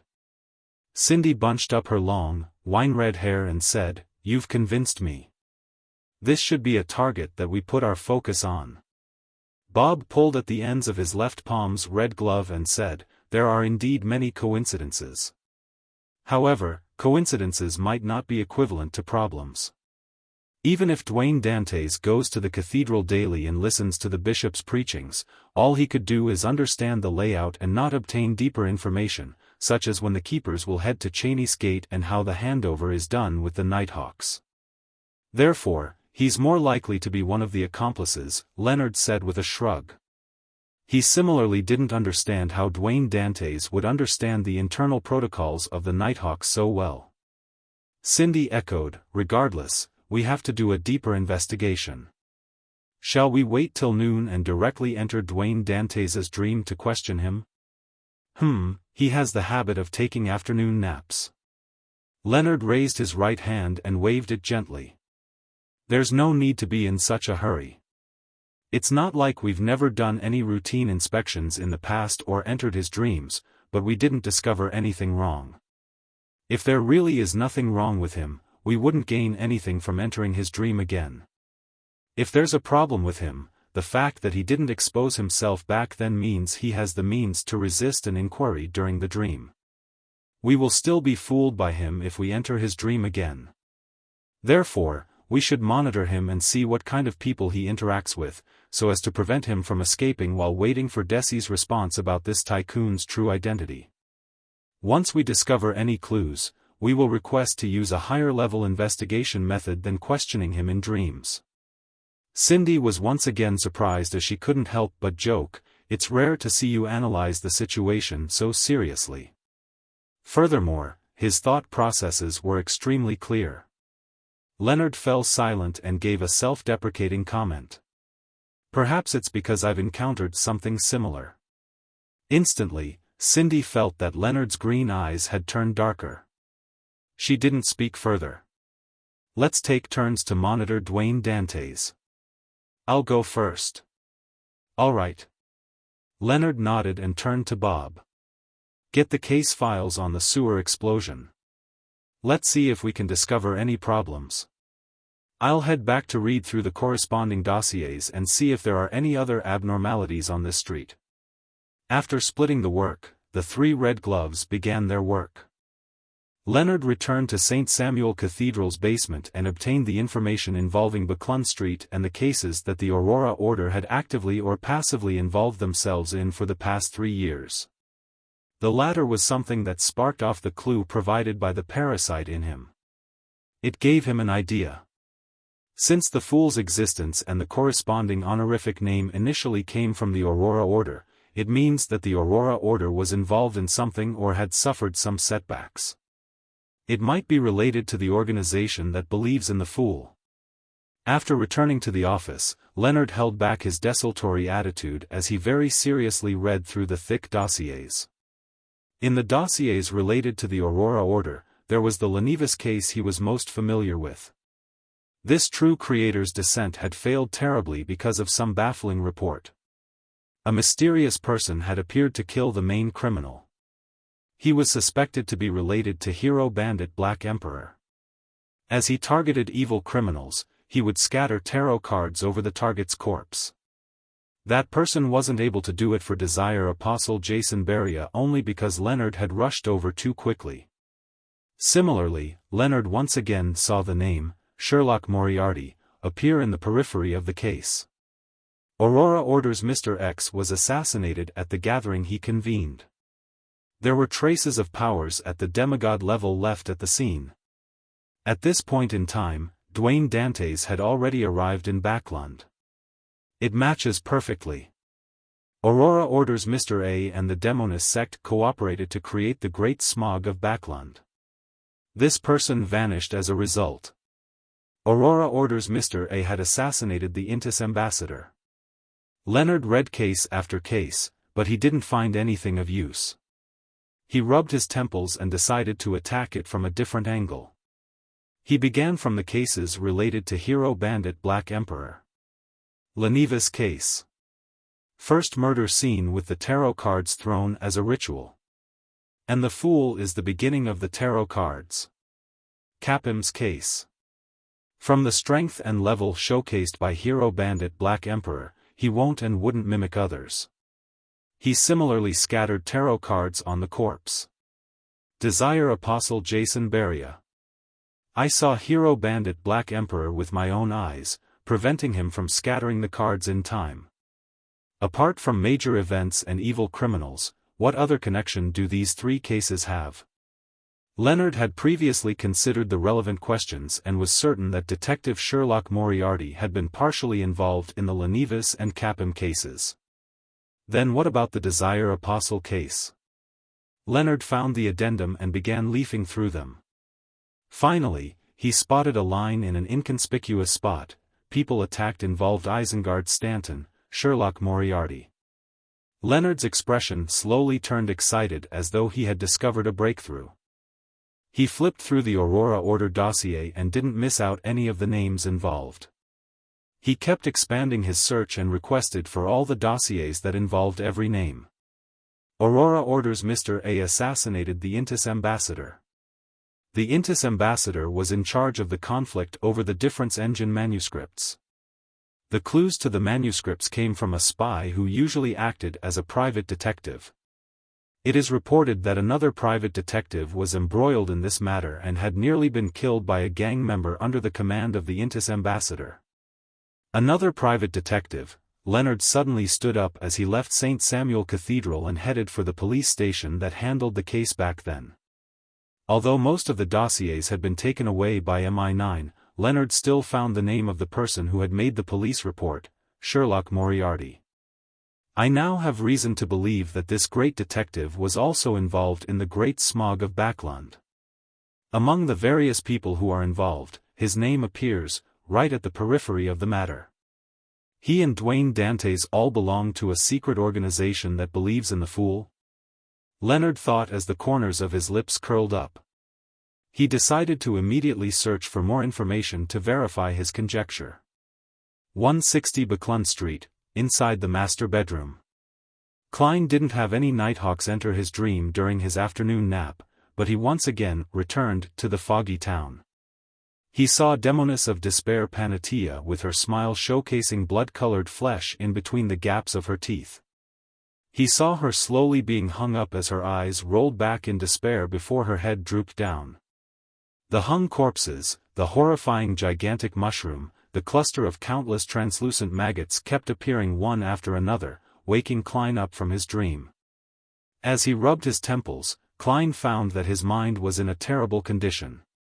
And this wasn't a problem that could be resolved by the gray fog. He fell into deep thought and entered his bathroom and arrived above the gray fog. He conjured Gehrman and made him pray, "Please pass on my question to Miss Justice about when she will be free. I wish to receive some psychotherapy." Chapter 848, Getting Caught in the Crossfire. Backland, Empress Borough, inside the Hall family's luxurious mansion. Audrey had just tried on 3 selections of evening gowns today, and she was sitting on a cushioned chair, wondering how they could be matched with her accessories and which one she was more inclined towards. She also pondered over her mother's opinion. At this moment, she suddenly saw an endless grayish-white and a blurry figure watching down at everything from high above appear before her eyes. Immediately after that, she saw another figure. It was a praying figure that had been shrouded by the grey fog. Her ears resounded with the corresponding words. Instead of being alarmed, Audrey was delighted. Her unease and worry that there wasn't a tarot gathering today was instantly quelled. As expected, it was nothing. Oh, Mr. World really has a psychological problem. He must have been under immense stress recently. It's no wonder he booked an appointment in advance. Audrey sighed as she began to consider when she was free.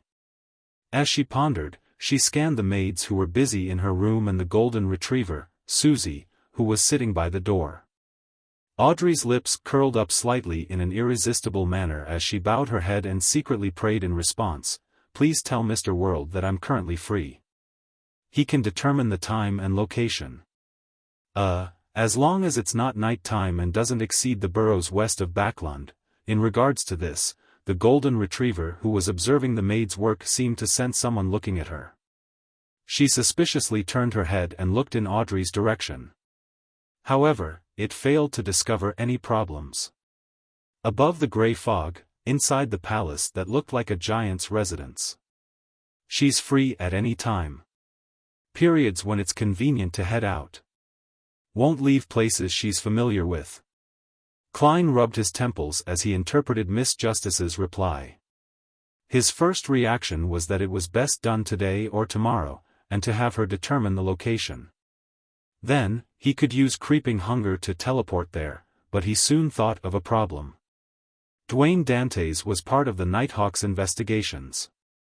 It was very possible that he was being monitored, therefore, rashly traveling could easily expose him. Wait a few days, or...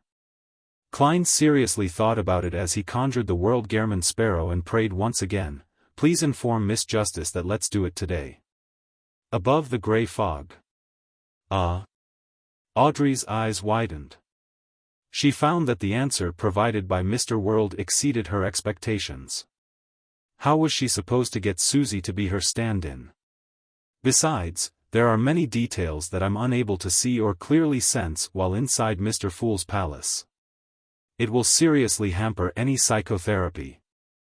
Audrey calmed her sense of alarm as she posed her doubts from a position of viability and requested Mr. Fool to pass it on to Mr. World. Before long, she received a reply again. "I will request Mr. Fool to remove those restrictions. We'll use other means to conceal our true appearances, that can be done. This is the special treatment one gets from being Mr. Fool's blessed. Our continuous communication is almost like a conversation. I've really troubled Mr. Fool. And he seems to almost allow us to indulge in it." Audrey's thoughts raced as she stopped finding excuses. "All right. Let's do it between 11:30 to 12:30 tonight." She didn't believe that she would have anywhere to be alone before the end of her birthday ball. At the same time, in a building at 39 Backlund Street. Hazel was looking at the selected evening gown in boredom as she listened to her mother's repeated exhortations. She was to accompany her parents to attend Miss Audrey Hall's birthday ball. Just as Hazel's thoughts were wandering and her mind gradually turning blank, she saw a grayish-white rat appear by the door. It was frantically waving its paws. "This." Hazel patiently listened to her mother repeat herself one more time before finding an excuse to return to her bedroom. After she closed and locked her door, the grayish-white rat appeared from somewhere and arrived by her feet. It sat there in a rather comical manner. "I've discovered something wrong with the surroundings." The rat had sent vibrations in the air to speak with human words. Hazel wasn't surprised at that as she asked in puzzlement, "What's wrong?" The grayish-white rat raised its right forepaw and pointed out the window. "There are beyonders from the Church of Evernight investigating this street. It's at a rather large scale. What are they looking for? Hazel asked with a slight frown. The grayish-white rat slowly inhaled and said, "How would I know? But it's definitely something very serious. This way, they might very well discover something wrong with you." Hazel asked, feeling somewhat worried and confused, how did they make the discovery? Weren't the clues in the sewers blasted away? Weren't the corresponding problems dealt with? The grayish-white was momentarily unsure about what to say. A few seconds later, it vaguely replied, "Official Beyonders have plenty of strange but effective investigation methods. In short, I'll have to deal with your dream. This is where it's easiest to divulge things." Hazel looked down at the rat as her knitted brows relaxed. "All right then, don't look so unwilling.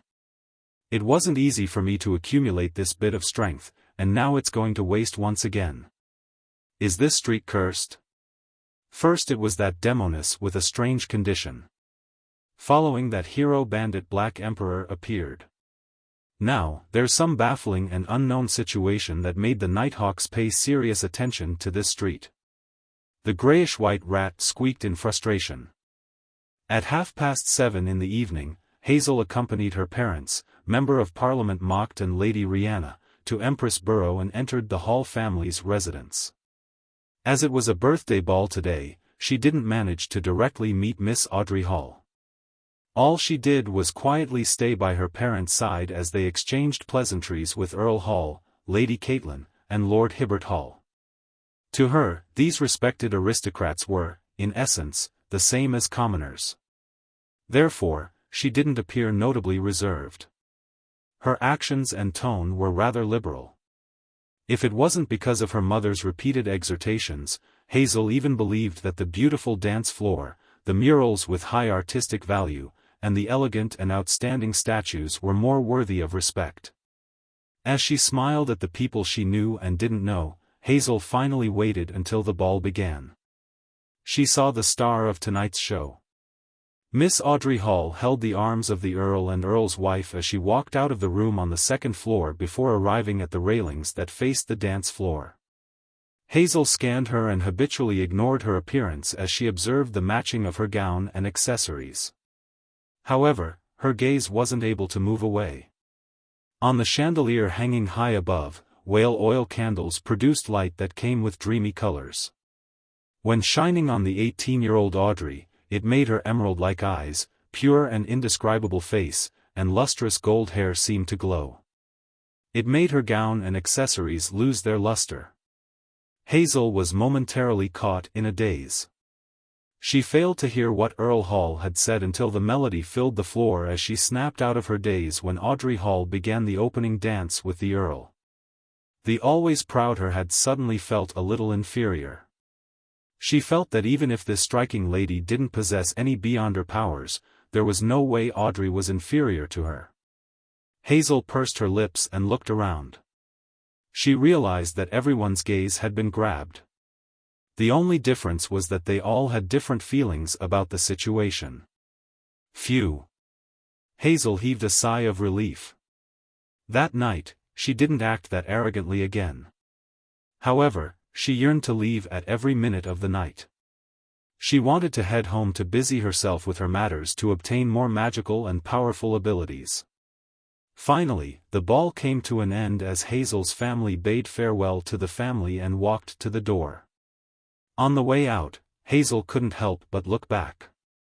She saw Miss Audrey standing along the sides of the dance floor with a faint and beautiful smile as she expressed her gratitude to each and every guest that was about to leave. She seemed to remain under the spotlight.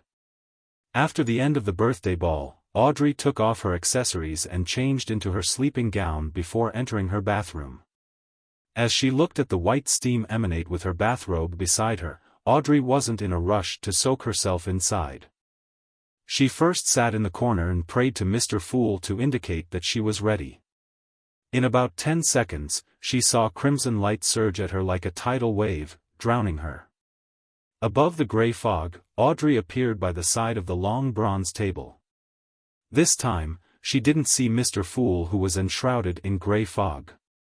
She discovered an ancient confessional, it was a brown crate that was 1.5 times the height of a person. There were doors on both sides, and a wooden plank separated the area in between them. I thought Mr. World would request Mr. Fool to conjure a wall which we will use to communicate across. Although it's essentially the same, a confessional is cramped and dark. He really doesn't know how to consider a lady's feelings. Yes, I would find it odd if Mr. World did that. As Audrey suffused a smile, she walked to the ajar door of the confessional. She bent her back and entered before sitting down with her legs bent sideways. After closing the wooden door, Audrey, who was treating a patient in the true sense of the word for the first time, suddenly felt a little excited. Immersed in darkness, the environment and her mood made her loosen up from the many rules she had to abide by. She curled her lips and reached out her fingers and gently tapped on the wooden partition. "Hello, Mr. World, are you there?" Sitting cross-legged opposite her, Klein was infected by Miss Justice's cheerful tone. His emotions relaxed as he said, "You may begin." This time, he didn't use the grey fog to enshroud himself but had turned himself into Gehrman Sparrow. Indeed, Mr. World's mental state isn't too good. He's too tense and worried. Audrey sensed him first and then used a psychiatrist's placate. A gentle, invisible wave emanated over as Klein instantly felt a cool, refreshing morning breeze blow at him during a hot summer day. The frustrations and feverish feelings within him suddenly vanished. Seeing Mr. World having made an obvious recovery, she secretly heaved a sigh of relief and asked softly, "Have you had any nightmares lately?"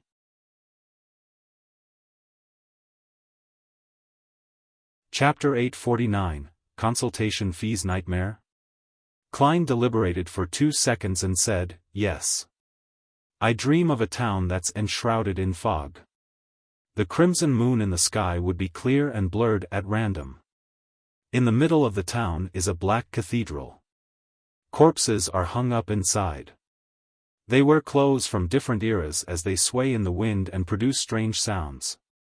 Apart from that, there's a beautiful lady whose gaps in her teeth were filled with blood-colored human flesh, a mushroom man formed of countless tiny mushrooms. To treat his psychological problems, Klein reconstructed his dream in a rather complete manner. However, he didn't say that he had encountered those things in reality, nor divulge that he knew the beautiful lady's identity and the strange mushroom's origins. At the same time, he hid the existence of the cluster of translucent maggots and zerodol. Audrey listened intently and seriously. Based on her beyonder intuition and knowledge from mysticism and psychological, she said as she contemplated, "Mr. World, I can imagine such a terrifying and sinister dream. I can also experience the immense horror that it brings you." Seeing that there wasn't any rebuttal from the other side of the wooden partition, Audrey grew in confidence. She silently did another round of placate and began guiding. The horror that appears in dreams will often stem from feelings hidden deep in one's heart. And there are only 2 sources of horror in one's heart.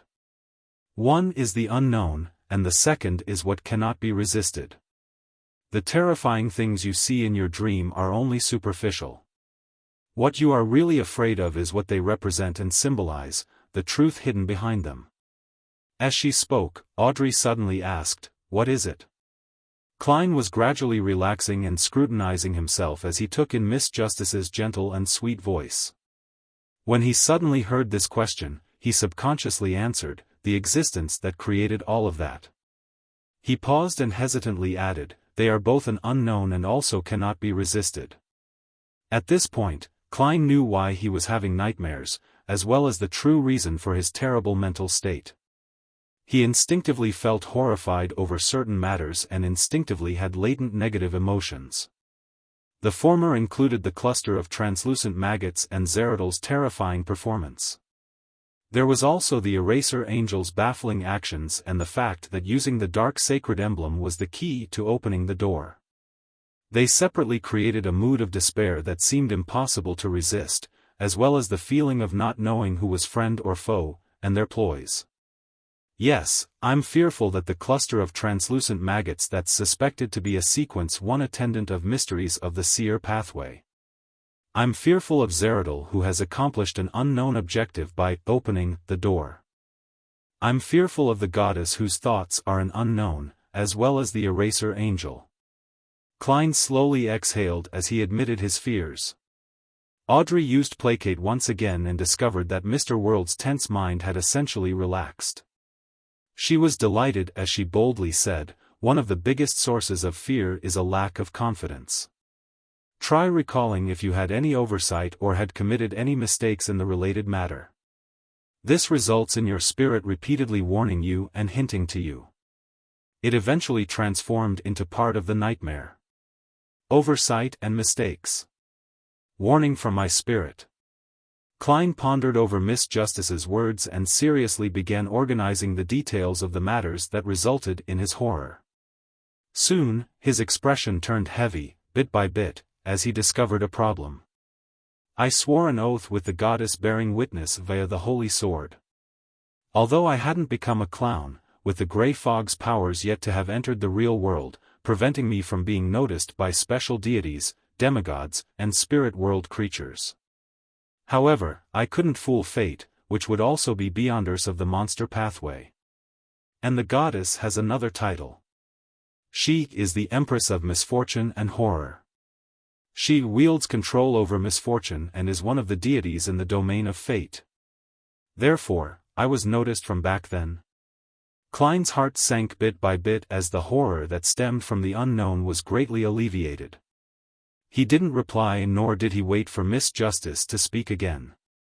He switched to asking, "If you will face one or even many difficult-to-challenge enemies, what would you do?"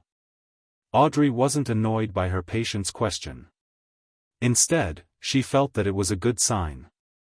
After some deliberation, she said, "First avoid them and hide. Try harder to improve yourself. What if the time won from avoiding and hiding isn't enough to make you grow to a level that is sufficient enough to face your enemies?" Klein pressed, "What if the gap between the two is difficult to bridge?" Audrey answered him seriously while also consoling him, "Find enough helpers." Helpers. Names suddenly flashed across Klein's mind as his heart felt a lot more settled. He then continued asking, "What if the enemies cannot be resisted even with helpers? What if there are helpers who are plotting something that might be beneficial to you, but they might also bring you harm?" Audrey drew a blank, and after a few seconds of thought, she replied, "You can pray to a deity." She nearly said to the world, "You can seek Mr. Fool's help." And from the question and answer session, Audrey was able to confirm a matter.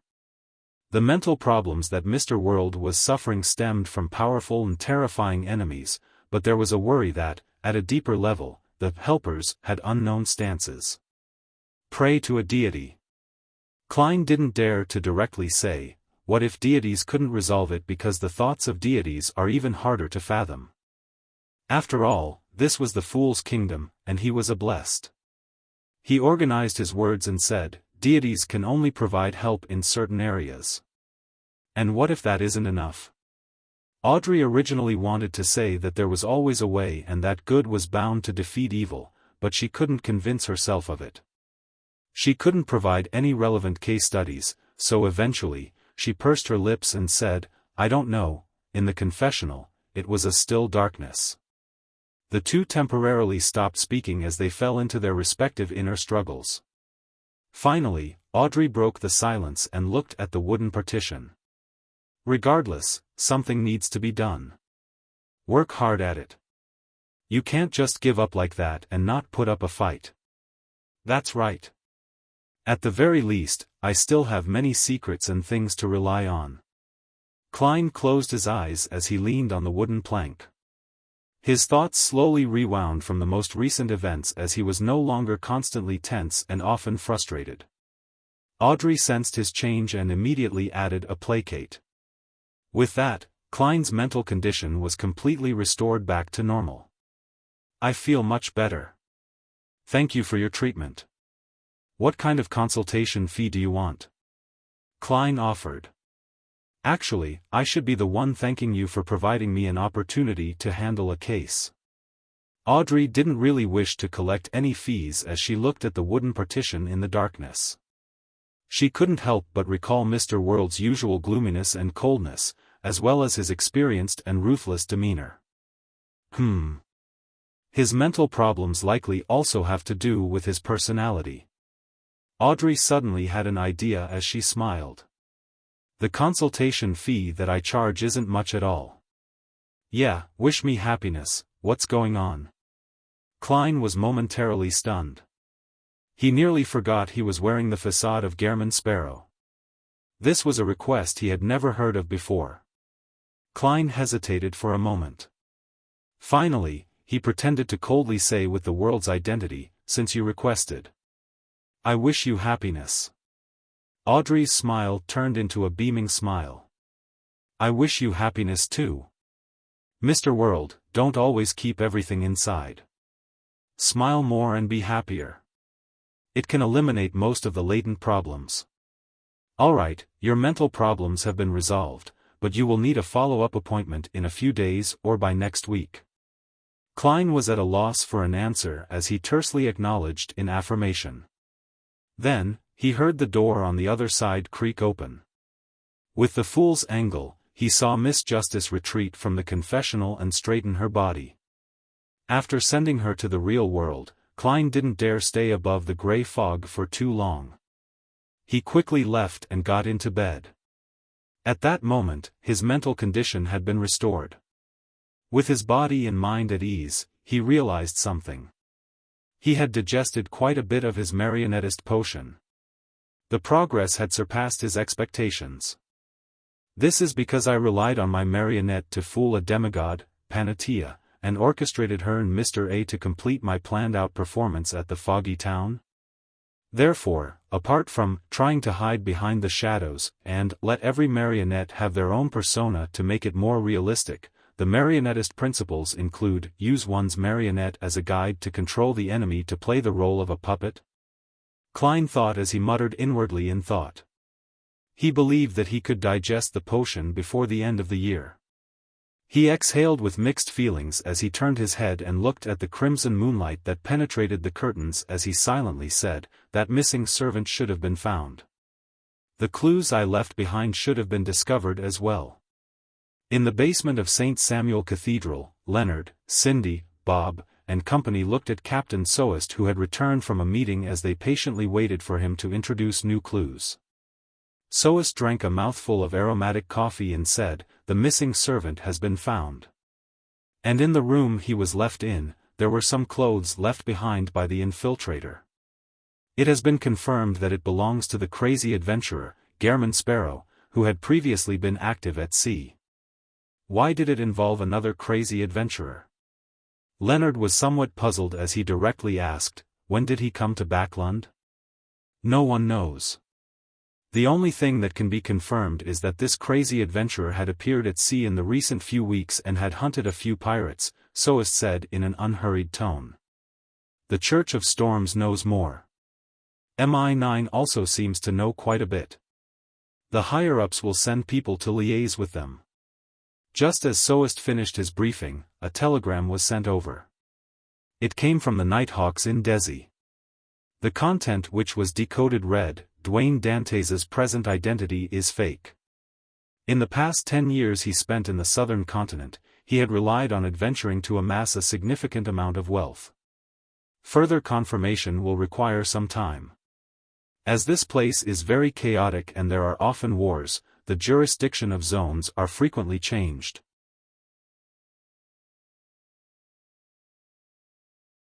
Chapter 850, The Devil is in the Details, sounds like a contrived story. Ever since the new sea route was discovered, there has been no end to stories of people becoming rich from taking risks, Soest casually commented on the content of the telegram. As he thought, he looked towards a particular red glove. I recall that we had investigated Dwayne Dantes before and had an exchange with him in his dream. Yes, the red glove who was responsible for the task nodded and replied. I didn't directly ask him about such matters, but I could tell that Dwayne Dantes was very familiar with the southern continent. He had plenty of experience there. That might be information that Dwayne Dantes deliberately revealed to you. Leonard had his doubts regarding the contents of the telegram, believing that this was another layer of disguise from an undying monster who had lived since the Fourth Epoch. However, he didn't inform his teammates about his conjectures, because he had no basis for them. Soest didn't pay great attention to the matter as he said, "Do you have any problems with the clues related to Gehrman Sparrow? Since this crazy adventurer was still at sea in recent weeks, when did he come to Backlund?"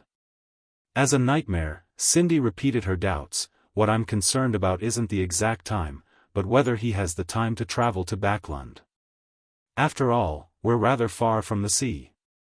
Soest nodded gently and said, "In the meeting, a deacon raised this question. According to the time and venue of Gehrman Sparrow's last sighting, he normally has no way to arrive in Backlund last night and complete an infiltration. Of course, I'm referring to normal circumstances. The missing servant told us that when he was sweeping the square, he suddenly lost control of his body. He froze on the spot and was unable to cry for help. Then, he saw bright colors like an abstract oil painting, and he felt that his body was floating upwards. Later, he lost consciousness, and after awakening, he found himself in a room in East Borough. The former matches with the keeper's description of being possessed by a wraith. The latter is suspected to be a traveler's teleport. If it really is teleport, then Gehrman Sparrow can appear in Backlund at any moment. As elites of the Nighthawks, the Red Gloves knew about the various Beyonder pathways far better than their colleagues which were at the same level. They were no strangers to wraiths and travelers. After listening to the captain's explanation, another Red Glove added in thought, "It's rumored that Admiral of Blood, who was hunted by Gehrman Sparrow, is a wraith." The details matched. And as for Gehrman Sparrow being able to obtain the powers to become a wraith, it wasn't unacceptable.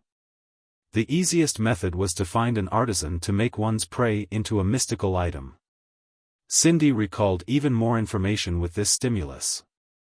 It said that Gehrman Sparrow has the ability to change his appearance. And the infiltrator had disguised himself as the keeper. Another detail matched. Excellent thinking, Soest raised his hand to rub his temples. According to these details, we can come to a preliminary consensus that the infiltrator is Gehrman Sparrow. And this way, the name list we came up with might be erroneous. Gehrman Sparrow doesn't need a companion to frequently come to the cathedral to pray to gather information. He can change his appearance every day and enter to figure out the situation.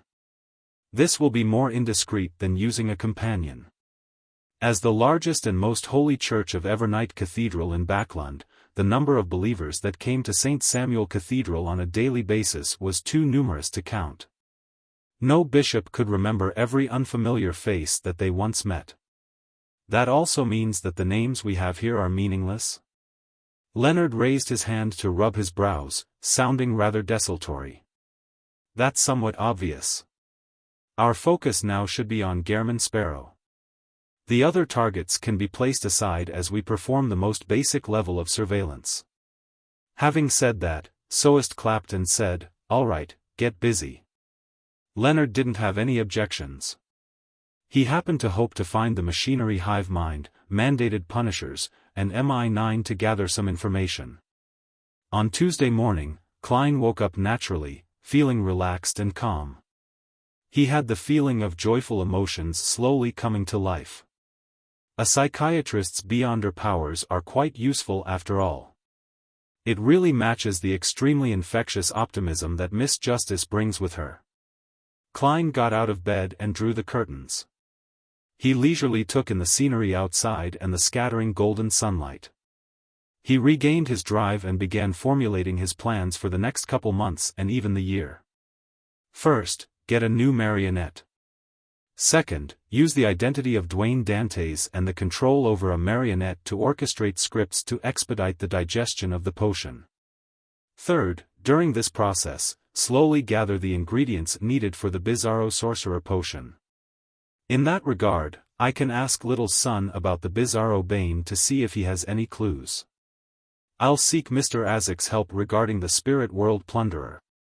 After all, the underworld is part of the spirit world.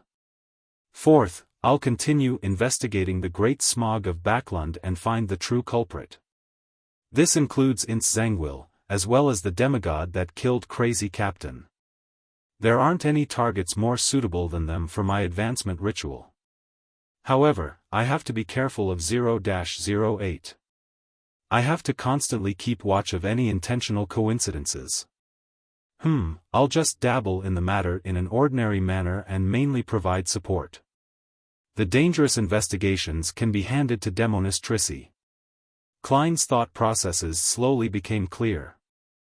Although he still felt worried and fearful, this no longer affected his mental state and capacity to take action. Retracting his gaze from outside the balcony, Klein walked into the bathroom and washed up. Soon, he opened the door while feeling highly spirited, and he saw his valet, Richardson, and butler, Walter, waiting outside. The gentleman was wearing white gloves as he politely bowed and said, "Good morning, sir. There's only one item on your schedule today. It's to join an event at the East Balham Military Veterans Mess with Member of Parliament Mocked at 3 in the afternoon. He's a new Member of Parliament, so by accepting his invitation, it will also indicate your political inclinations. You still have the opportunity to be hesitant about it." Klein thought for a moment before saying, "There's no need. It's my choice." He paused and asked in an inquiring tone, "It will be my first time visiting the East Balham Military Veterans Mess. What should I take note of?" "Praise their work that they have established in East Balham. Use this opportunity to make some donations. There's no need to give too much or little. £500 is a rather suitable sum," Walter provided his opinion. £500. Seriously, no matter which circle I enter, I'll have to spend large sums of money. Sigh, this is because Dwayne Dantes doesn't have any birthright or background. He can only open a path with cash. Klein nodded gently and agreed with his butler's suggestion. At the same time, he quickly did a count of his present assets. The artisan hasn't completed the work regarding the ocean songster, but the money for Mentor of Confusion and Druid has been obtained. That's a total of £16,000. With the cash I originally had on hand, subtracting the £13,000 I used to purchase 3% of the coin company's shares, as well as the daily expenses of a tycoon's household and the donations at the cathedral, there's still £23,985 and 5 gold coins left. In addition, I still owe Miss Messenger 3,413 gold coins. £500 has already exceeded 2% of the cash I have on hand. Klein didn't speak further as he walked out of his bedroom, going to the second floor where the dining room was in order to have his breakfast. In the basement of St. Samuel Cathedral, Leonard Mitchell returned to his office earlier than his teammates. He had already obtained the relevant information and had learned of an inconspicuous matter. Prince Edisac, who passed away in the great smog of Backland, had once hired a private detective to investigate the death of equestrian teacher, Talon Dumont.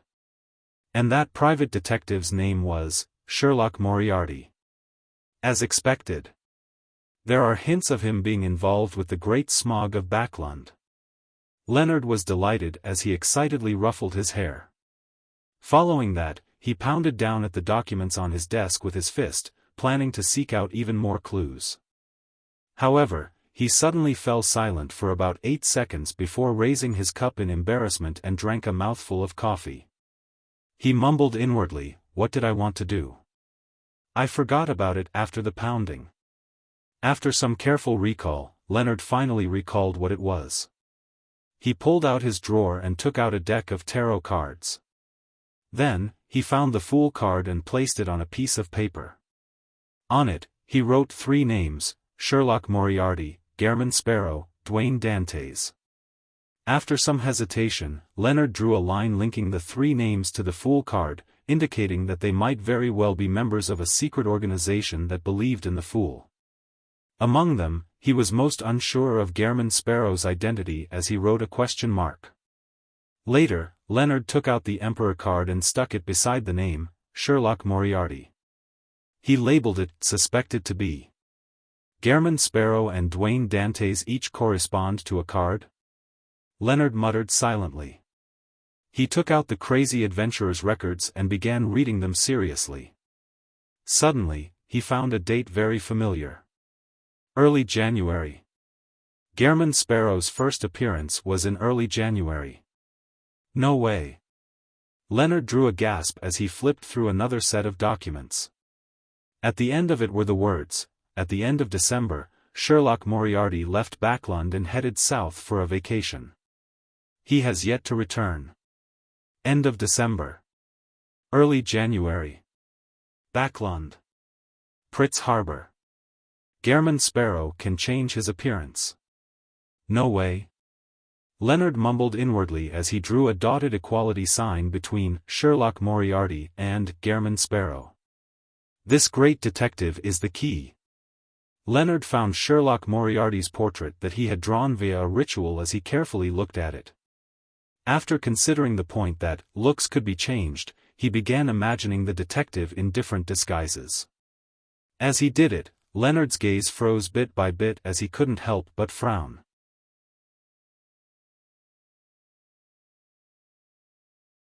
Chapter 851, Dwayne Dantes's New Business. Leonard stared intently at the portrait of Sherlock Moriarty. His brain had just imagined what the latter would look like without glasses or a beard.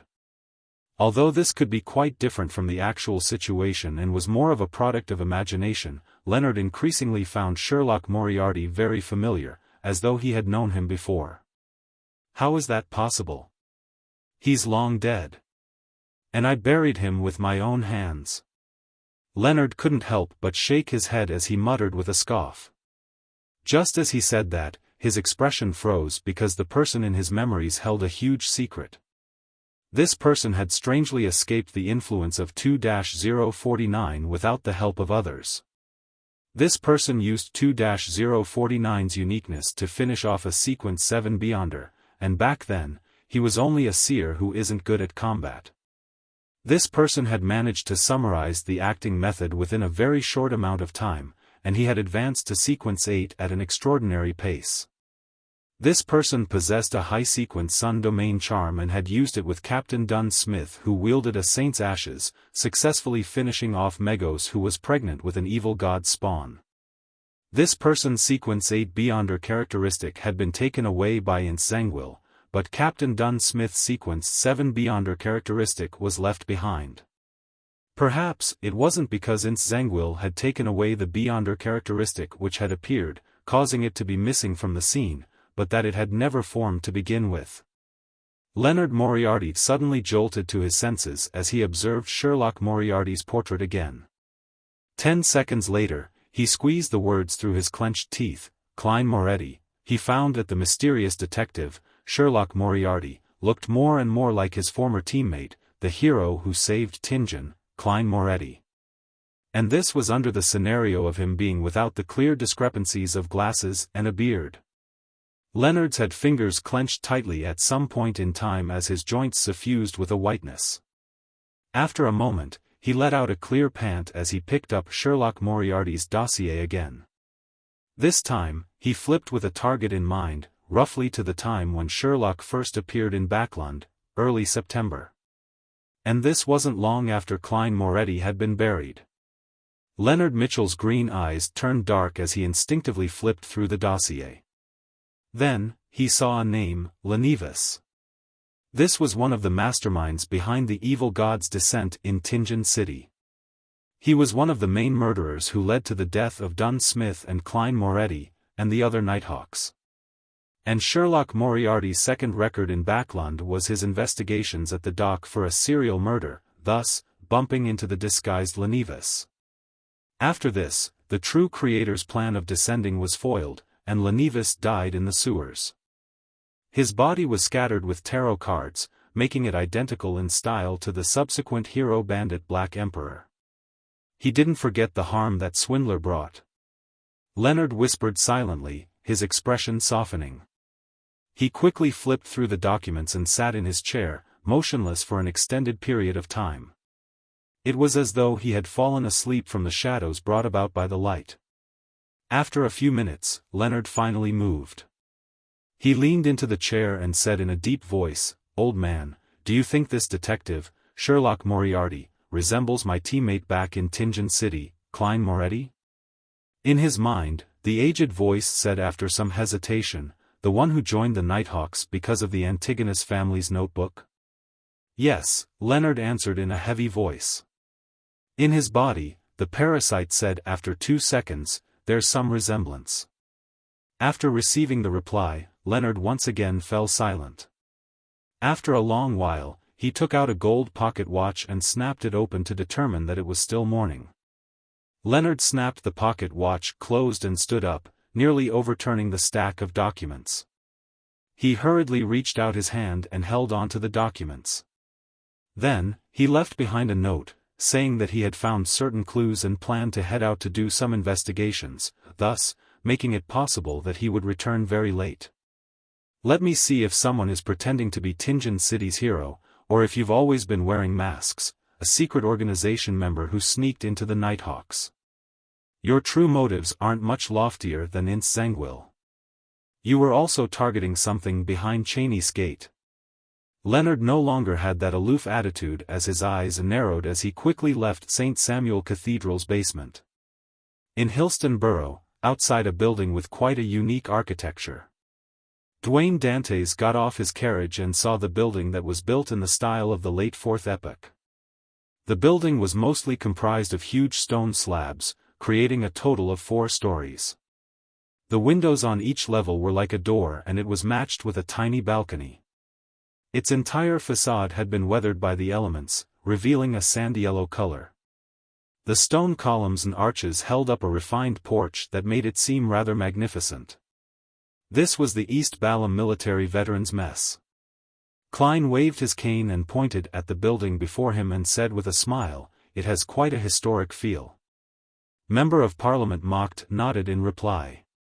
"It's actually a building built in an ancient style, but it has more than 100 years of history." As he spoke, he led Dwayne Dantes into the club and said to the lady at the reception, "Dwayne Dantes, unofficial member. I'll be his recommender." With that said, he turned to the tycoon and explained, "Not only have you not served in East Balham, but you have never participated in the wars that happened there. You don't even have a military background, so there's no way for you to be an official member. However, even being an unofficial member will allow you free entry and the use of the various facilities. You will be able to enjoy the delicious food and alcohol, and get to know different friends." "That's exactly what I was hoping for." Klein nodded with a smile. After the beautiful lady who was of Southern Continent descent finished the registration, Mocked added, "There's no admission fee. It's £60 a year for the membership." With that said, he chuckled and said, "It's not expensive, even more so for you. Here, you will get to come into contact with all kinds of weapons. There are enough shooting ranges to provide you with shooting practice. You can even learn horse riding. At a club of this level, £60 really isn't expensive. After all, generals often appear here, and they have many famous chefs." Klein didn't speak further as he took out his wallet. He counted £60 and gave it to the receptionist, obtaining a badge with the logo of a forest, ocean, and blades. "This is a place filled with glory. I'm deeply impressed with your contributions in East Balham." As Klein wore the badge with a number on its back, he said to Mocked, "If I wish to contribute to the cause, who should I look for?" Mocked pointed at the receptionist. "Just give it to her. She will jot it down and announce it on the notice board over there." Klein nodded slightly and said, "All right." He then turned his head and made Richardson take out the £500 he had already prepared. After giving the donation, Klein passed through the beautifully decorated foyer with Mocked, arriving at a room that resembled an activity room. As for his valet, Richardson remained outside in the break room. There were snacks, tea, and coffee there. In the small room, through Mock's introductions, Klein got to know 5 officers who were either still in service or were retired. Apart from a particular House of Commons Member of Parliament, the highest-ranking epaulet was Colonel Calvin. He was presently working at the Lone Kingdom's Ministry of Defense. However, his actual position was unknown. According to what Klein knew, for quasi-high-ranking members of the military at the rank of colonel, they were mostly beyonders, mid-sequence beyonders. Macht, Calvin, and company quickly began chatting. Klein didn't interject as he seriously listened to their conversations, occasionally echoing a sentence or two. In this relaxed atmosphere, Calvin suddenly turned his head and said to Dwayne Dantes, "I heard you were often active in West Balam?" The colonel had a long face like a donkey's, but it didn't look comical at all. His gaze was rather deep. Klein smiled and replied, "Yes, that place is more chaotic than East Balam." Calvin laughed when he heard that. Of course. Intis made too many mistakes over there. He paused and continued asking, "How is your relationship with the people from Intis over there?" Klein didn't understand the colonel's motive as he bit the bullet and said, "It's all right. They're all very greedy." In fact, he didn't know a single one. He had only heard Anderson mention a few names and their corresponding matters. Calvin nodded and raised another question. "Are you familiar with the tribes over there, as well as the resistance?" "I know some," Klein answered vaguely. He only knew one Intis military leader of the resistance. It was the former Intis princess, Queen Mystic Bernadette. Calvin laughed as he took a sip from his cup of red wine. During this process, no one spoke, including Macht. After putting down his cup, Calvin looked at Dwayne Dantes again and said, "This is the thing, every year, we would obsolete many rifles and cannons. And directly destroying them or processing them is too much of a waste or costs too much. It's not a good solution. I'm not sure if you're interested in buying a batch and selling it to West Balam. You can sell it to the regions ruled by Intis, selling them to the tribes and resistance. Trust me. This is definitely a very lucrative business. Of course, it's also very dangerous. If you're caught by Intis in West Balam, we will disavow you. This is making me an arms dealer. This is one of the most lucrative businesses.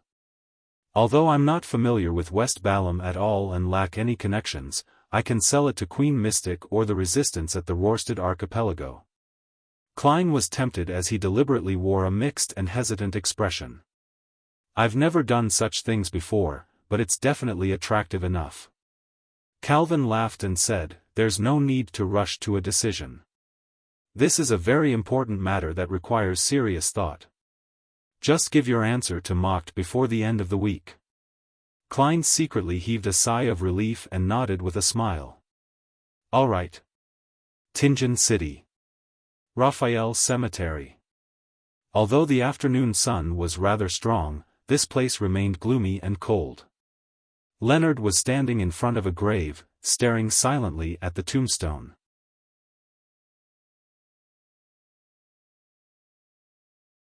Chapter 852, straight to the point. The sun hung brightly in midair. In a dark, silent corner of the cemetery, Leonard Mitchell suddenly raised the shovel beside him. The two mounds of soil at the side gradually raised in height as the coffin pit became obvious. From time to time, there would be passers-by, but they didn't notice anything, as though a dream was happening over there. Finally, Leonard threw the shovel and bent down. He reached out and grabbed the ends of the coffin lid with both hands. Using immense strength, he pulled open the heavy wooden lid and discovered that the thick, long nails had fallen off at some point in time. There was nothing inside the pitch-black coffin. Nothing. Leonard continued keeping his body hunched as he silently watched this scene without any further movement. He stood there like a petrified statue for a very long time. In his hazy dream, Klein saw a tombstone with an epitaph. It stood silently among many other tombstones as it was dyed in crimson moonlight. This scene shattered immediately as Klein snapped awake. He confirmed that he was still Dwayne Dantes and that he was still inside 160 Buckland Street's master bedroom. The dream seems to be telling me something. As a seer, Klein treated every dream seriously. This was no exception. He focused and shook himself out of his state of drowsiness before attempting to make an interpretation. That's likely a tomb. This represents a particular deceased or something related to resurrection. The crimson moonlight represents the goddess, corresponding to the Church of Evernight and the Nighthawks. If I were to directly see the moon, it might involve the primordial moon, vampire ancestor Lilith, and the mother tree of desire.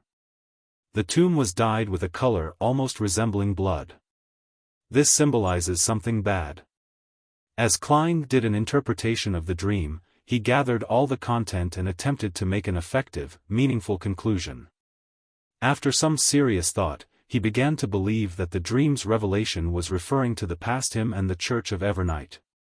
After making the connections with what had happened the past few days, Klein slowly came to an answer. As Dwayne Dantes has repeated headed for St. Samuel Cathedral, he must have been added to a list of suspects. If Leonard hasn't left Backlund, this must have garnered his attention.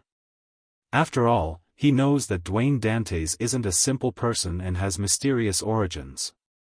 As an angel from the Marauder pathway, Leonard's grandpa probably discovered that the Grey Fog and the Seer pathway has intricate ties, and knows that the corresponding sequence 0 is called the Fool. This way, they will naturally be able to make connections with the honorific name of the Fool that was previously spread, and they would believe that I'm a member of a secret organization that worships the Fool. And developing on this clue, it can also involve the person who killed Lenivus and hero bandit Black Emperor who used tarot cards. Along with the Gehrman Sparrow clues I deliberately left behind, as well as Leonard's previous investigations into Sherlock Moriarty, it's not impossible for him to put things together and find what's highly dubious. And in the beginning, Sherlock Moriarty's disguise wasn't too good. As long as Leonard investigates seriously, it wouldn't be difficult to discover that the great detective resembled his former colleague. So, he went to Tingen to dig up the grave for confirmation? As he thought about the matter, Klein pulled a back cushion over and sat up. He felt that he had already found the answer to his dream. He began seriously analyzing what could happen afterwards, considering if he should abandon the identity of Dwayne Dantes. Leonard has no way of conveying his theories and conclusion to the other Nighthawks because he won't be able to explain the key points for his inference. This will expose his own secret. Based on my experience and my understanding of him, he will steer the matter via different means. This will be more complicated and troublesome, wasting even more time. Before that happens, I should find him and give him another warning. It should snuff out whatever is on his mind. After all, the church didn't suffer any material loss, nor did anyone die.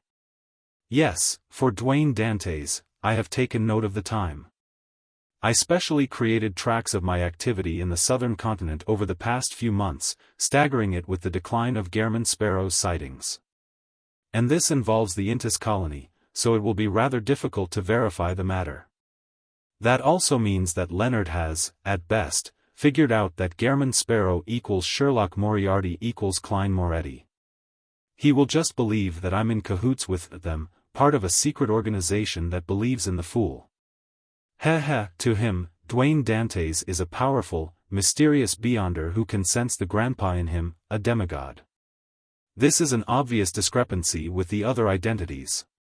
Klein soon came up with countermeasures as he turned his attention to the matter he encountered at East Balham Military Veterans Mess in the afternoon.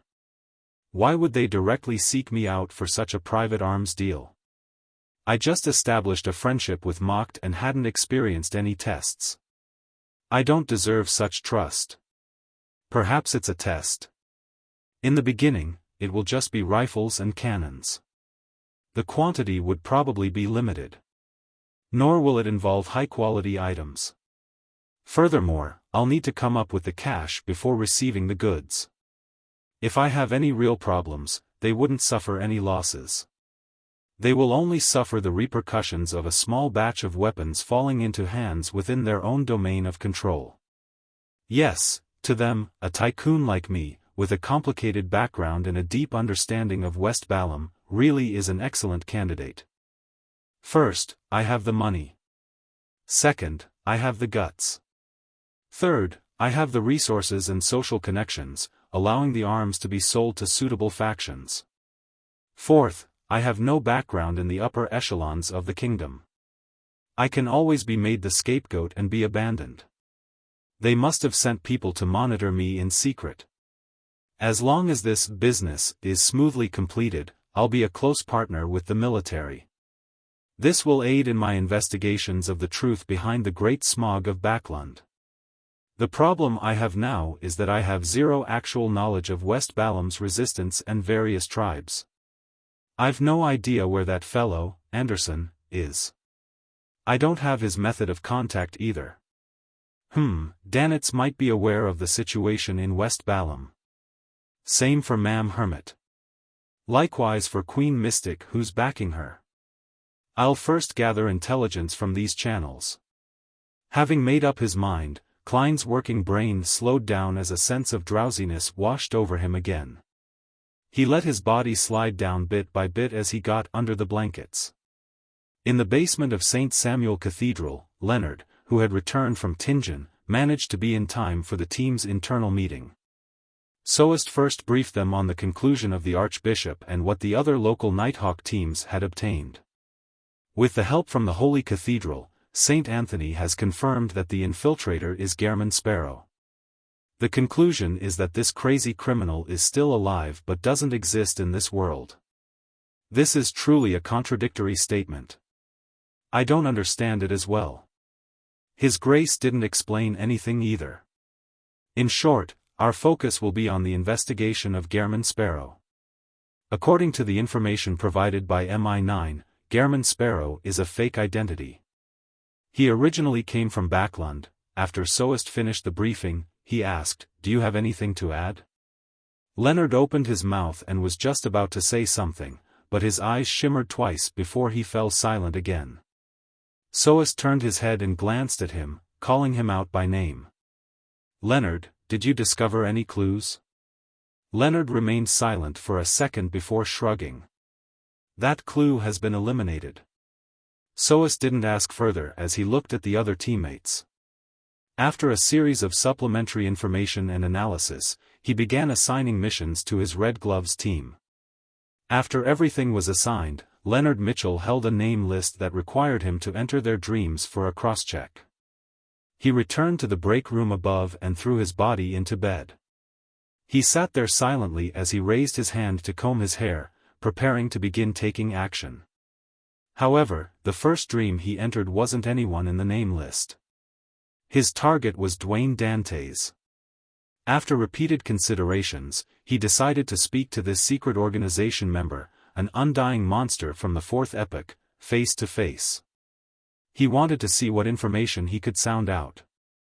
This looked somewhat rash, but with both parties knowing each other's secrets, it was still a good choice. 160 Backlund Street.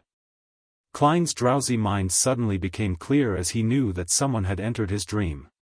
He pondered silently, sitting in a reclining chair and turning his head to look at the balcony. He saw a black-haired, green-eyed man wearing a white shirt and black vest nimbly leap inside. He was none other than Leonard Mitchell. "I haven't gone looking for you, and here you are coming to my doorstep." The other Nighthawks would politely knock on the door before entering. "Only you would jump into balconies," Klein lampooned as he looked at the poet approach him. At this moment, in Leonard's eyes, Dwayne Dantes was still wearing a formal suit in the dream. His sideburns were gray, and he had an angular face with an immense amount of charm. At this moment, the tycoon wore a smile, as though he wasn't hiding the fact that he remained lucid and that he wasn't affected by a nightmare. "Didn't Palaz Zoroast teach you some manners?" Klein said with a tone he believed matched Leonard's impression of him. "Palaz Zoroast. He's warning me again." Leonard was taken aback as he remembered the name. He quickly reined in his thoughts and bowed in a manner that lacked standards. "Please pardon me for the intrusion. You are on our investigation list. Was the infiltration done by you guys? Is that your goal for coming to Backlund?" "No."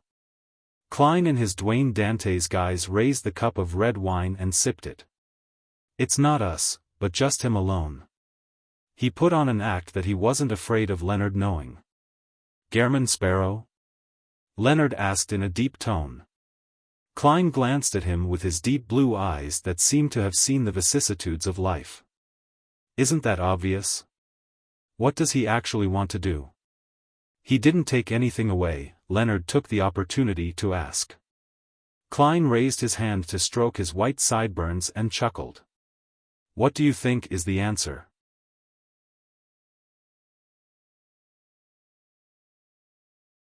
Chapter 853, Comparison of Experience in Sophistry. What do I think?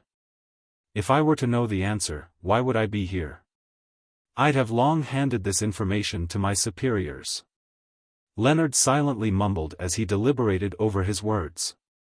During this process, he discovered that, although he was standing straight and looking down on Dwayne Dantes, the tycoon who was sitting leisurely in the reclining chair held the aura of having the advantage. It was like a high-ranking personage casually listening to his subordinates' reports. This made Leonard feel a little uneasy. He subconsciously surveyed the area and pulled a chair over as he leaned back into it, half out of habit and half as a deliberate action. "I believe he, or all of you, are searching for something." Back in Tianjin, he infiltrated the Nighthawks to search for something. In Backlund, he also infiltrated Cheney's Gate to search for that item. His search was fruitless the first time, so he escaped by feigning death by using Zhangwill's assault. He still failed to find it the second time. Hence, he didn't take anything and directly left Cheney's Gate. While speaking, Leonard used a very certain tone to divulge that he had figured out that Gehrman Sparrow was Sherlock Moriarty and also Klein Moretti.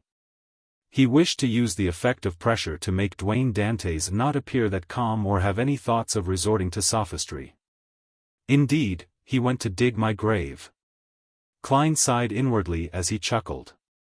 He picked up the glass of red wine and gently swirled it. "Do you think that we would consecutively make 2 rash attempts before having any confirmed intelligence? You should know that such matters can only be done once.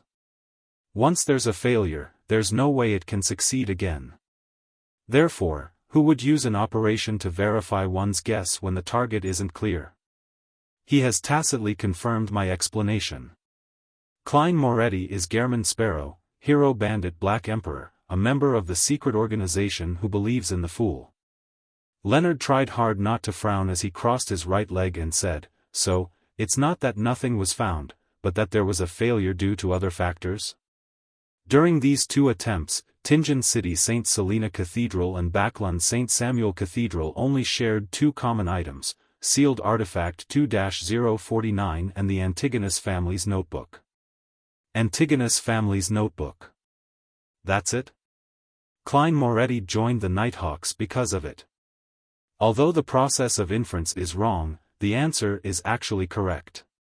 Klein chuckled and said, "Our brains aren't there just for show." If his goal was the Antigonus family's notebook, there was no need for him to join the Nighthawks. Before you obtained it, he had plenty of opportunities. And even after you obtained it, he had no lack of opportunities to obtain it. You should understand the situation back then better than I do. Also, since the target was the Antigonus family's notebook, why didn't he take it away? Upon being mocked by Dwayne Dantes, Leonard Mitchell realized that the theory he came up with on the spot was filled with logical contradictions. He felt ashamed as he showed some anger. He slowly took a deep breath and said, "Then why would he infiltrate Cheney's Gate using 2 different methods? And not only didn't he take something away, but he didn't even leave anything behind. He even entered a strange state." Just as Leonard said that, he saw Dwayne Dantes with his gray sideburns produce a deep, profound smile. "I'm not sure of the reason for the latter matters. Perhaps you should ask the Evernight Goddess." "Goddess? What does he mean?" Leonard instantly felt alarmed and puzzled. He found it unimaginable as to what had happened behind St. Samuel Cathedral's Cheney's Gate. Right on the heels of that, he heard Dwayne Dantes say with a deep laugh, "As for your first question, I believe you are mistaken about something. Our organization's members come from different places and join for different reasons, choosing to change their own faith in the process. As for what happened before that, their lives remain their own. Just like me. I had a past and have a present as well. The reason why I came here is because of the last name I gave myself. Dantes. The return of the Count. He joined the secret organization that worships the fool for revenge, and came to Backlund? Leonard nodded in thought. Klein paused for a few seconds as he casually sipped the red wine and wore a smile. He continued, similarly, he, who was resurrected because of the Antigonus family's notebook's curse, does it for vengeance as well. Klein had deliberately mentioned his present last name, Dantes, and mentioned revenge. It was to preemptively distinguish himself from Gehrman Sparrow and Klein Moretti.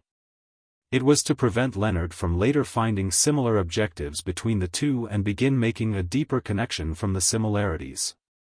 By personally mentioning it, it framed the listener's thought processes and made them subconsciously follow the logic of the content, thus, treating Dwayne Dantes and Klein Moretti as two completely different people.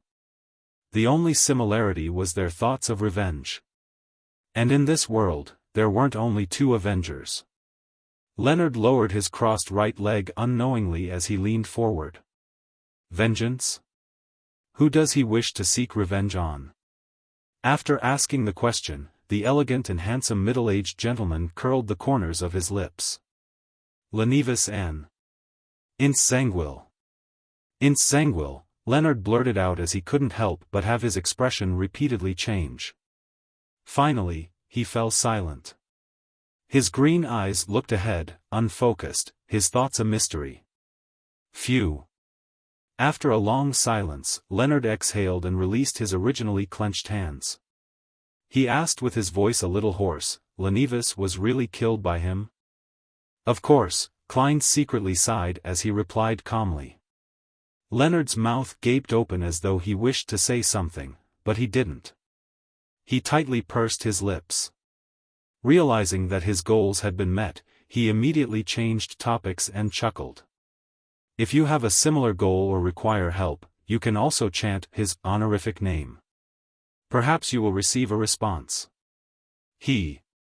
That secret existence, the fool? Leonard imagined that Dwayne Dantes was habitually proselytizing and attempting to develop the secret organization. Therefore, he didn't think further and replied with silence. Klein then laughed. By the way, help me pass a message to Palaz Zorost. One of our organization's members encountered blasphemer Amon in the forsaken land of the gods. This piece of information contained massive amounts of information, so much that Leonard was temporarily at a loss for a response. His mind kept reverberating with the relevant information. The forsaken land of the gods? The forsaken land of the gods that even the 7 churches are unable to find? Their secret organization actually has members who can enter the forsaken land of the gods. Blasphemer Amon. Old man told me that he's hiding from a high-sequence beyonder with the last name Amon. He was heavily injured by Amon and had no choice but to parasitize me. Dwayne Dantes's tone and attitude really is like an undying monster who lived from the 4th epoch. He's also at the same or a similar level as old man. In front of him, I really don't feel any sense of superiority. I even feel like I'm lacking confidence. As his thoughts ran through his head, Leonard forced himself to focus. I'll pass on the message to him. Based on the circumstances after Leonard enters the dreams of others, it can be determined that the grandpa doesn't completely control his senses. Otherwise, he would definitely have an abnormal reaction when he hears the name Blasphemer Amon. Previously, Will Septon's words also corroborates this point. Only when my dear poet encounters true danger would the grandpa sense it and take action. Very good. He isn't a full parasite. As Klein interpreted the unspoken information, he smiled. You may leave. You can also relax. My goal isn't the Church of Evernight. My coming goals, not the ones of the past. Klein silently added inwardly. Leonard had already received enough information, thus, he didn't dare overstay his welcome. He got up and bowed. Then, he left Dwayne Dantes' dream. In a room on the back streets of St. Samuel Cathedral, Leonard woke up and heard the aged voice from the parasite in him echo in his mind. What did he say? Leonard deliberated over his words and said, he directly admitted to being a member of that secret organization that believes in the fool. Likewise for Klein Moretti, whose alias is Gehrman Sparrow. Their goal is for vengeance, their own vengeance. Palaz Zoroast fell silent for a second before saying, did he say how Klein Moretti could be resurrected? Or how did he fake his death to such an extent? Leonard recalled and said, the explanation he gave was a curse from the Antigonus family's notebook. Curse. At this point, Leonard discovered that Dwayne Dantes' choice of words was rather strange. He had described the power of resurrecting the dead as a curse.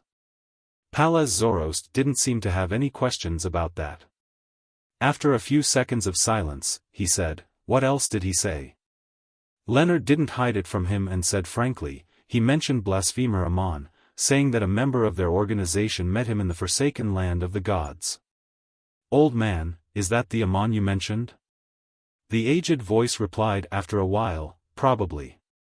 He paused for a moment before saying, I believe that Dwayne Dantes, no, the fool that's backing him, might be some old friend of mine. Old man believes that he's at a higher level than Dwayne Dantes, or even higher. He's a grounded angel? Leonard thought and asked, which old friend?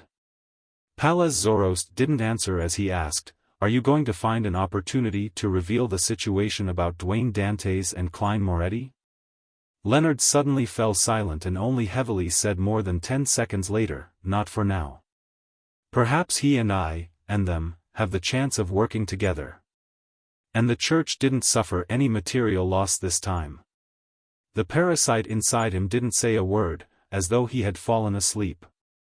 Leonard slowly looked up and read the information in front of him. His eyes turned dark as he muttered, he's overtaken me by leaps and bounds.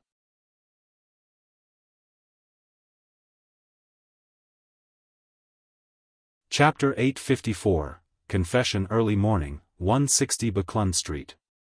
After Klein got out of bed and washed up, he didn't rush to leave the bathroom. He took 4 steps counterclockwise and headed above the gray fog. He then conjured the world Gehrman Sparrow and made the fake person pray piously, Honorable Mr. Fool, please pass on the message to Danitz. I need him to provide me information on West Balam. It's best if he includes his social connections. Also, get him to be careful of the Church of Evernight for the time being. Above the Golden Dream, Danitz, who saw the sun earlier than Backlund, was holding a cup of malt beer as he sat in the shadows, hiding away from the vile sunlight. Lessons will begin in another 15 minutes. Captain said that a treasure hunter must have a sufficiently good grasp of mathematics. Sigh, this is really such a headache, but it's also something to look forward to. Dogs hit. Danitz placed one hand on his knee as he downed a mouthful of beer. At this moment, the gray fog emanated in front of him. The blurry figure that looked down from above appeared as Danitz's ears resounded with Gehrman Sparrow's voice. Information on West Balam? Although we've been there to search for lost ancient treasure and got to know a few tribal natives, that is pretty much it. There won't be much that I can tell him about. This is so troublesome. I'll have to do all sorts of work again. Why does Gehrman Sparrow get involved in so many things? Danitz silently grumbled as he vigilantly glanced to his sides, afraid that the madman would suddenly appear. He drew a breath upon considering how he wanted to become stronger. He didn't wish to be of no help when his captain met with danger, having to shamefully hide at the back.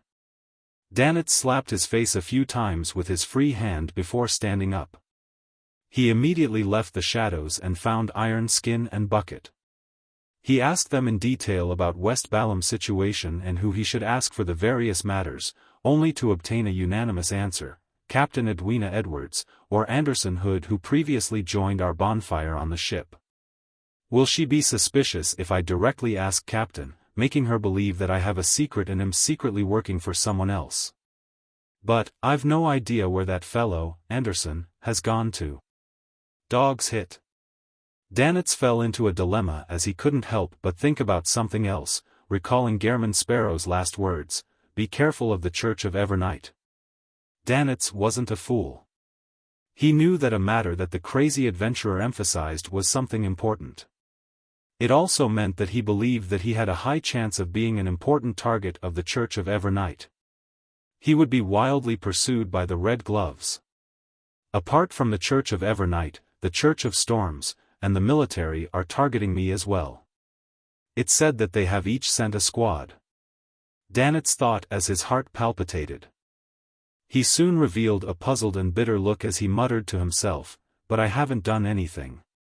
After passing the message about gathering information on West Balam to Admiral of Stars Katlia, Klein left the area above the gray fog and returned to the real world.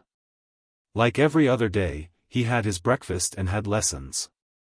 After he woke up from his afternoon nap, with Richardson's help, he changed into a formal suit for an excursion. He got into the carriage that had already been waiting for him at the door. "Head to St. Samuel Cathedral," Klein leaned on the carriage wall as he instructed the carriage driver. He had decided to continue maintaining his identity as Dwayne Dantes. He believed that it was best if he didn't change his former persona. Therefore, he couldn't change the frequency of his trips to St. Samuel Cathedral. Nor could he donate less. Besides, this can effectively wipe away any suspicion they have of me. After all, it's hard to imagine that the criminal who infiltrated Cheney's gate hadn't stayed behind but would saunter into the cathedral as though nothing had happened. I'll have to thank Emperor Roselle for not plagiarizing criminal psychology. He didn't point out that intelligent criminals often return to their crime scene to admire their work and the helpless response of others. Klein mumbled inwardly as he took a sip of the black tea that Richardson had brewed. After moistening his throat, he glanced at his valet and asked, seemingly casually, "What is your deepest impression of East and West Balam?" Sitting beside him, Richardson didn't ask why. After some thought, he said, "East Balam is safer. West Balam is more chaotic." After giving a simple answer, Richardson turned to look at his employer, only to see Dwayne Dantes with his eyes half closed as though he wanted him to continue. Richardson scratched his ear and deliberated over his words. "There's also poverty, hunger, and whip abuse. People from East and West Balam originally worshipped death. Later, due to the perks of believing in the deities like the goddess, Lord of Storms, and the eternal blazing sun, allowing them to boost their statuses and receive protection from the cathedral, there was a large-scale change of faith. However, as the number of believers increased, that special status was quickly removed. The people of the lower class began worshipping death again in secret. It's more obvious for the more messy West Balam in regards to this point. The descendants of death often receive a great deal of support. This is what my father of mine occasionally mentions after he's drunk." Klein listened in silence and didn't stop his valet's recount, nor did he probe deeper. Soon, the carriage arrived outside St. Samuel Cathedral. Klein first took in the sight of the white flying pigeons before entering the prayer hall. He took off his hat and handed it together with his cane to Richardson. He randomly found a seat and looked at the altar in the darkness. He watched the stars and the dark sacred emblem as unease, embarrassment, and a lack of confidence arose in him. If he had guessed correctly, ever since he made contact with the Holy Sword and made a vow, the goddess had likely taken notice of him. Every time he entered the cathedral to pretend like he was praying, it had the feeling like the emperor's new clothes. I wonder what the goddess's opinion on this is. And what position is the church taking? I'll probe first. Klein clasped his hands and held it to his nose, looking as though he was praying seriously. After about 8 minutes, he slowly got up, walked to the donation box, took out £50, and piously threw it in. After doing that, Klein turned to the confessional along the sides of the hall and entered. Unlike most ancient confessionals, which were big wooden crates with 2 doors, the modern confessional was an independent spacious compartment. The confessor and the listening bishop were separated by a wooden partition, with each one of them having their seats. Using the dim light, Klein sat on the chair and listened to the bishop say with his mellow voice, "Do you have something you would like to say? The goddess cares about all her believers." Klein raised his right hand and tapped his chest 4 times in a clockwise fashion. "Praise the Lady. I wish to confess that 2 days ago, the military came to me, wishing that I can sell a batch of firearms and cannons to West Balam, to add coal to the chaos there." After he said that, the bishop on the other side didn't immediately give him an answer, as though he was alarmed by the arms dealing. He was momentarily unsure as to how to organize his words. The confessional instantly ended up being wrapped in an awkward silence. "You became frightened just from that? Have you never encountered a confessor as frank as me? If I were to say that I'm currently plotting the murder of a demigod while hiding from the mother tree of desire and the true creator, wouldn't you be jumping up?" Klein lampooned as he continued, "I did enjoy the adventurer's life when I was young. I obtained my wealth through metal, blood, and fire. But I'm already sick of that life. I only wish for a peaceful future. I originally wanted to decline the offer, but I'm unable to overcome the greed in my heart. This is a sufficiently enticing business, and it helps me in obtaining a firm footing in Baklan's high society. I confess that I ultimately chose the bustle and chaos." The bishop on the other side finally had a response as he said with a gentle voice, "Don't be afraid. Don't waver. You don't have to feel guilt for a certain level of greed. As long as you don't harm the innocent or commit any of the crimes as written in the Bible. Go, follow your inner heart and make the choice you wish to make the most. Only this way can you truly understand the teachings and understand the truth of those words. There's no need to be put in a difficult position. Remember this. No matter what you do, sincerely being contrite and penitent is worthy of praise and forgiveness. May the goddess bless you. Praise the Lady." Klein drew the crimson moon once again on his chest. His visit to St. Samuel Cathedral was to use the opportunity of a confession to inform the Church of his intentions of engaging in arms dealing. He wanted to know their reaction, so as to pry into the goddess's attitude towards him. Without saying anything extra, Klein slowly got up and left the confessional. He walked down the aisle and went towards his valet, Richardson. At this moment, he saw a lady sitting in the corner of the prayer hall. She was wearing a hooded black robe, with blue eyeshadow and blush. She had quite an uncanny sense of beauty. She was none other than spirit medium Daly Simone. Daly looked up and similarly noticed Dwayne Dantes. Her expression momentarily turned adrift as though she had fallen asleep while praying and had entered a dream. Klein nodded at her indiscernibly as a polite gesture. Then, he took his hat and cane from Richardson as he unhurriedly walked out of the hall. Daly retracted her gaze as she looked down at the pew in front of her before slowly closing her eyes. Walking out St. Samuel Cathedral, Klein stood by the side of the staircase and paused for 2 seconds. The white pigeons suddenly flew up in the square up ahead, blocking the sights of all who were taking in the scene. Less than 30 minutes later, in the basement, Leonard heard that Dwayne Dantes, who had previously been investigated, was about to cooperate with the officials. He was going to be a merchant who would sell arms to West Balam. What is he trying to do? Leonard frowned, little by little, completely at a loss as to what the undying monster's thoughts were.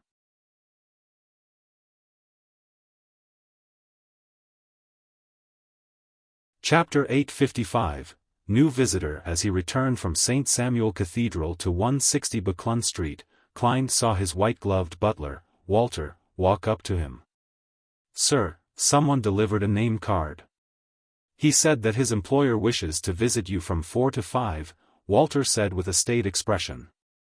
Klein tried figuring out who the visitor was, but he had no clue. He nodded gently and said, "Who's his employer?" Walter darted his gaze around and saw that the other servants were rather far away. He then replied, Baron Sindras. Baron Sindras. That millionaire tycoon who obtained his aristocratic title with the help of the Conservative Party and Duke Negan, and is also one of the most famous bankers and entrepreneurs in the kingdom? I previously helped Ma'am Mary purchase the coin company shares.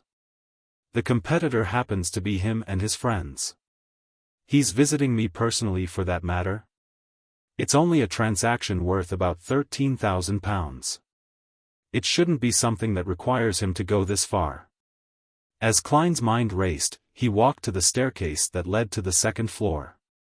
Walter walked half a step behind him as he said, Sir, if you don't wish to meet Baron Sindras, I'll inform him that you got caught up at St. Samuel Cathedral, listening to the bishop's preachings, and might return very late. In between the lines, the butler was saying that Baron Sindras was a believer of the Lord of Storms. It was impossible for him to head directly to St. Samuel Cathedral to seek him out. Klein thought and smiled before gently saying, This is a noble who has immense influence in the banking industry.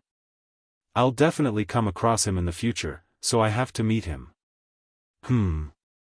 Arrange the meeting to be at the small living room on the second floor where there's the most sunlight. According to what Klein knew, Baron Sindras was the third largest shareholder of Backlund Bank and the largest shareholder of Southville People's Bank. In Lone Kingdom's banking industry, he was definitely one of the few people with the greatest influence. Yes, sir. Walter didn't nag on. At 4:10, Klein met the visitor who often appeared on the papers, in the predetermined living room. The only thing that was different and deviated from his expectations was that Backlund turned cloudy after 3. The weather had turned dark and began drizzling. It didn't bring in the bright and warm sunshine. Baron Sindras was identical to how he looked on the papers. He had black hair mixed with some white hair that was neatly combed backward, revealing his broad forehead and receding hairline. His face was rather round, but it lacked the flesh needed to support it. His cheekbones were rather high, and his wrinkles were obvious. Unlike most Loanese his age, Baron Sindras didn't have any facial hair. He was clean-shaven, and his light blue eyes were nearly colorless. Beside him were a valet and bodyguard. They were the kind of people that didn't attract much attention. The former's greatest characteristic was his thin hair, while the latter had short hair if you didn't count the thick beard that reached down from his ears. Good afternoon, Lord Sindras. It's my honor to have you here as my guest. Klein held his hand to his chest as he bowed. Usually, a host would mostly lean their bodies forward and reach out their right hand for a handshake when greeting a guest, but at this moment, he was in front of a noble, thus, requiring him to be more courteous. Baron Sindras nodded gently as he smiled in response. You're being polite. I should have visited you a long time ago, Dwayne Dantes, an experienced gentleman who knows much about the southern continent. After exchanging some pleasantries, the two took their seats while the valets and bodyguards settled by the side. Klein was just about to say something when Baron Sindras said with a genial tone, Dantes, I'm really impressed with people like you. Not everyone can obtain riches from the chaos in the southern continent. This requires plenty of guts and the courage to face adversity, as well as stunning judgment. Back when I was facing bankruptcy, I had entertained the idea of starting anew in the southern continent, but unfortunately, I'm not a brave man. Although Baron Sindras later became a noble, he wasn't a commoner in the true sense of the word. His great-grandfather and grandfather had benefited from the development of the colonies, earning them plenty of money from the sea trade. They were rather successful merchants. As for his father, he had invested in industries, building up his reputation and acquiring several factories. When it came to his generation, he blitzed into the developing banking industry with his sizable wealth, becoming one of the earliest millionaires in Lone. During this process, Baron Sindras had suffered 3 failures, but he overcame them, one after another. The most harrowing incident was when the Southville People's Bank he founded suffered from a reputation crisis. A bank run happened, nearly bankrupting him. He keeps chatting about my experiences in the southern continent.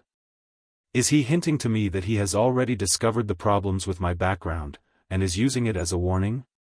Heh, he probably never expected that the southern continent experience he keeps repeating is all fake. Klein scoffed inwardly, but he replied while looking absolutely normal, that isn't courage but rashness. Most people who head to the southern continent do have the spirit of adventure, but that's all they have. Without waiting for Baron Sindras to continue, he smiled and said, I nearly hired Mr. Reback some time ago as my butler. He said that you were an excellent employer. Baron Sindras listened in silence before sighing. That is something that fills me with regret. Back then, I was very sincere in hoping that Reback could continue being my butler, but he couldn't overcome the conflict within our positions. Upon saying that, Sindras looked at the handsome and elegant Dwayne Dantes, picked up the black tea that had been served by a servant, and took a sip. I also sincerely hope that we can be friends. I hope you can transfer the coin company's 3% to me. I will give you an offer you can't resist. Here it comes. But I have a contract with Ma'am Mary. Klein fell silent for 2 seconds and said with a smiling sigh, I deeply value my trustworthiness. Upon hearing such an answer, Sindras didn't show any obvious anger. He smiled, curious and surprised, aren't you going to listen to my offer? Klein deliberately spread out his hands with a wry smile. I'm afraid I will find it irresistible. Huh.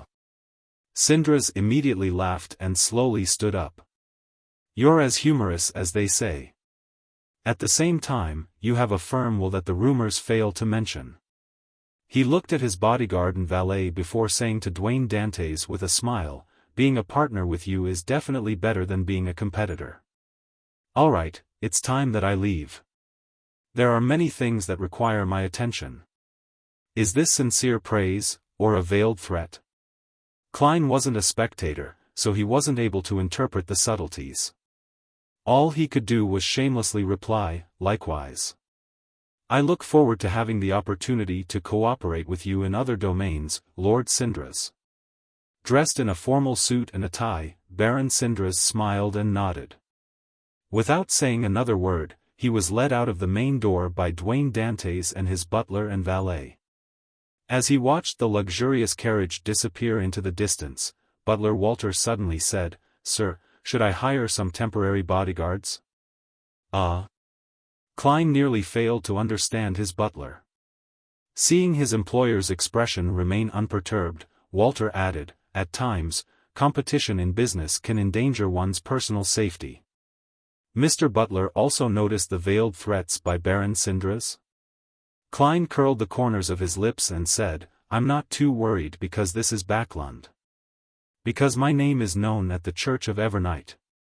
Because I'm about to cooperate with the military. Therefore, I'm not afraid of suffering any form of retaliation in the Beyonder domain, and I'm not afraid that matters will develop like with the Intis ambassador. Besides, Baron Sindras is a successful man with status and power. He won't be that rash. Klein thought inwardly. When Walter attempted to continue, Klein chuckled and said, however, being careful is forever a good habit. You can hire 2 bodyguards. Let them secretly provide me with protection. Try to not have them be discovered by the servants at home. Yes, sir, Walter immediately replied. Klein thought for a moment and said, make a trip to Member of Parliament Mock's place. Invite him to dinner at the Intis Renzo restaurant tomorrow along with his wife and daughter. If they have a prior commitment, we can postpone it to another day. He planned on informing Mock that he planned on taking the military's test and completing the small arms deal. The most convenient method was to visit Mock at his residence and mention it in passing, but considering how there might be a demigod of the marauder pathway around Hazel, any close contact might result in the aura of the grey fog on him being detected. Therefore, Klein changed his plans and decided to have the venue to be at a restaurant. This way, based on his judgment, the demigod which had failed to parasitize Hazel was unlikely to accompany her. Xiao hid in the shadows of the woods as she watched a brown carriage slowly drive past and turn into a particular street in Empress Borough. There was an obvious coat of arms on the carriage. It was mainly a flower and 2 rings. They belonged to the captain of the Lone Kingdom's royal guards, Viscount Stratford. Realizing that she had made 0 discoveries, she gloomily left her hiding spot and took a nearby public carriage. She returned straight to the Backland Bridge area and walked into East Borough. Upon coming to the Dharavi Streets bar, Xiao easily walked to the bar counter as the drunkards avoided her. She directly asked the bartender who was wiping a cup, "Any new jobs?" The bartender immediately smiled. "Yes. Butler Walter, who previously offered a £200 bounty for a few cheats, has offered a new job. It's very simple. Secretly protect his employer for a few days. The payment will be discussed face to face. It will definitely be a handsome reward. He was very pleased with your efficiency during the last mission. He requested that we give you priority. How about it? Are you interested?" Xiao had a rather deep impression of the butler and his employer because they had spent £200 to seek out cheats who had only scammed £1,000 of cloth. Very generous, and he's quick to pay. Xiao did a slight recall before nodding and saying, "All right."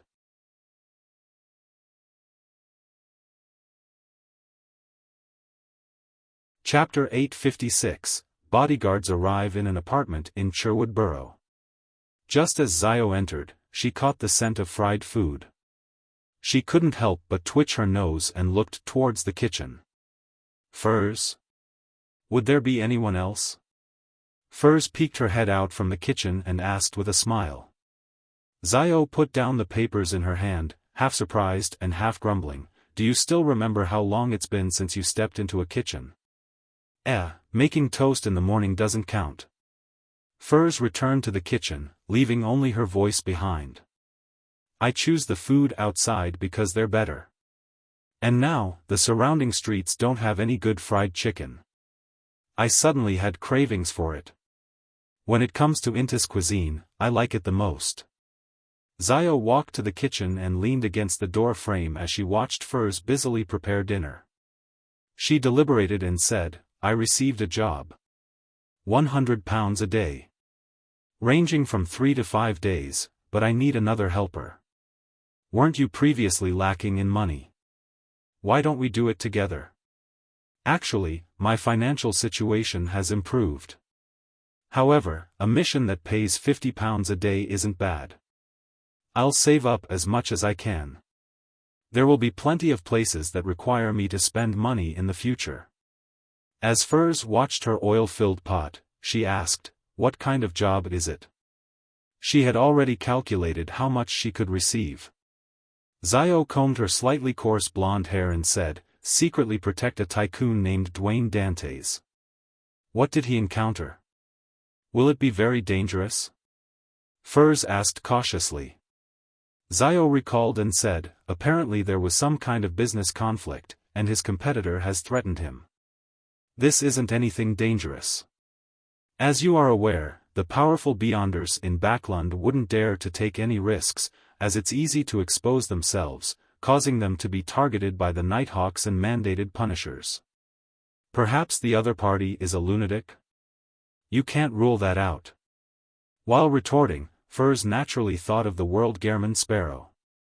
This gentleman was a lunatic who dared to pull off major upsets in Backland. She paused and scooped up the pieces of fried chicken.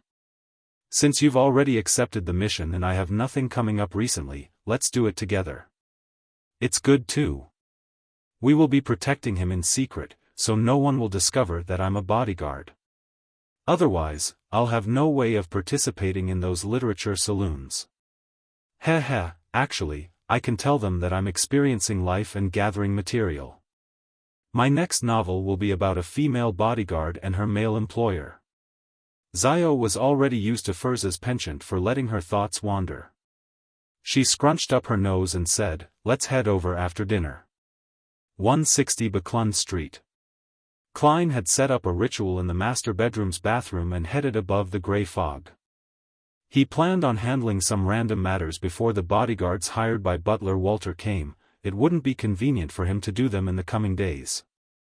And among these random matters, the most important task was to confirm the situation with the creeping hunger. Sitting behind the seat belonging to the fool, Klein made the human-skinned glove fly out from the junk pile. After a series of divinations, he discovered that the creeping hunger was rather stubborn this time.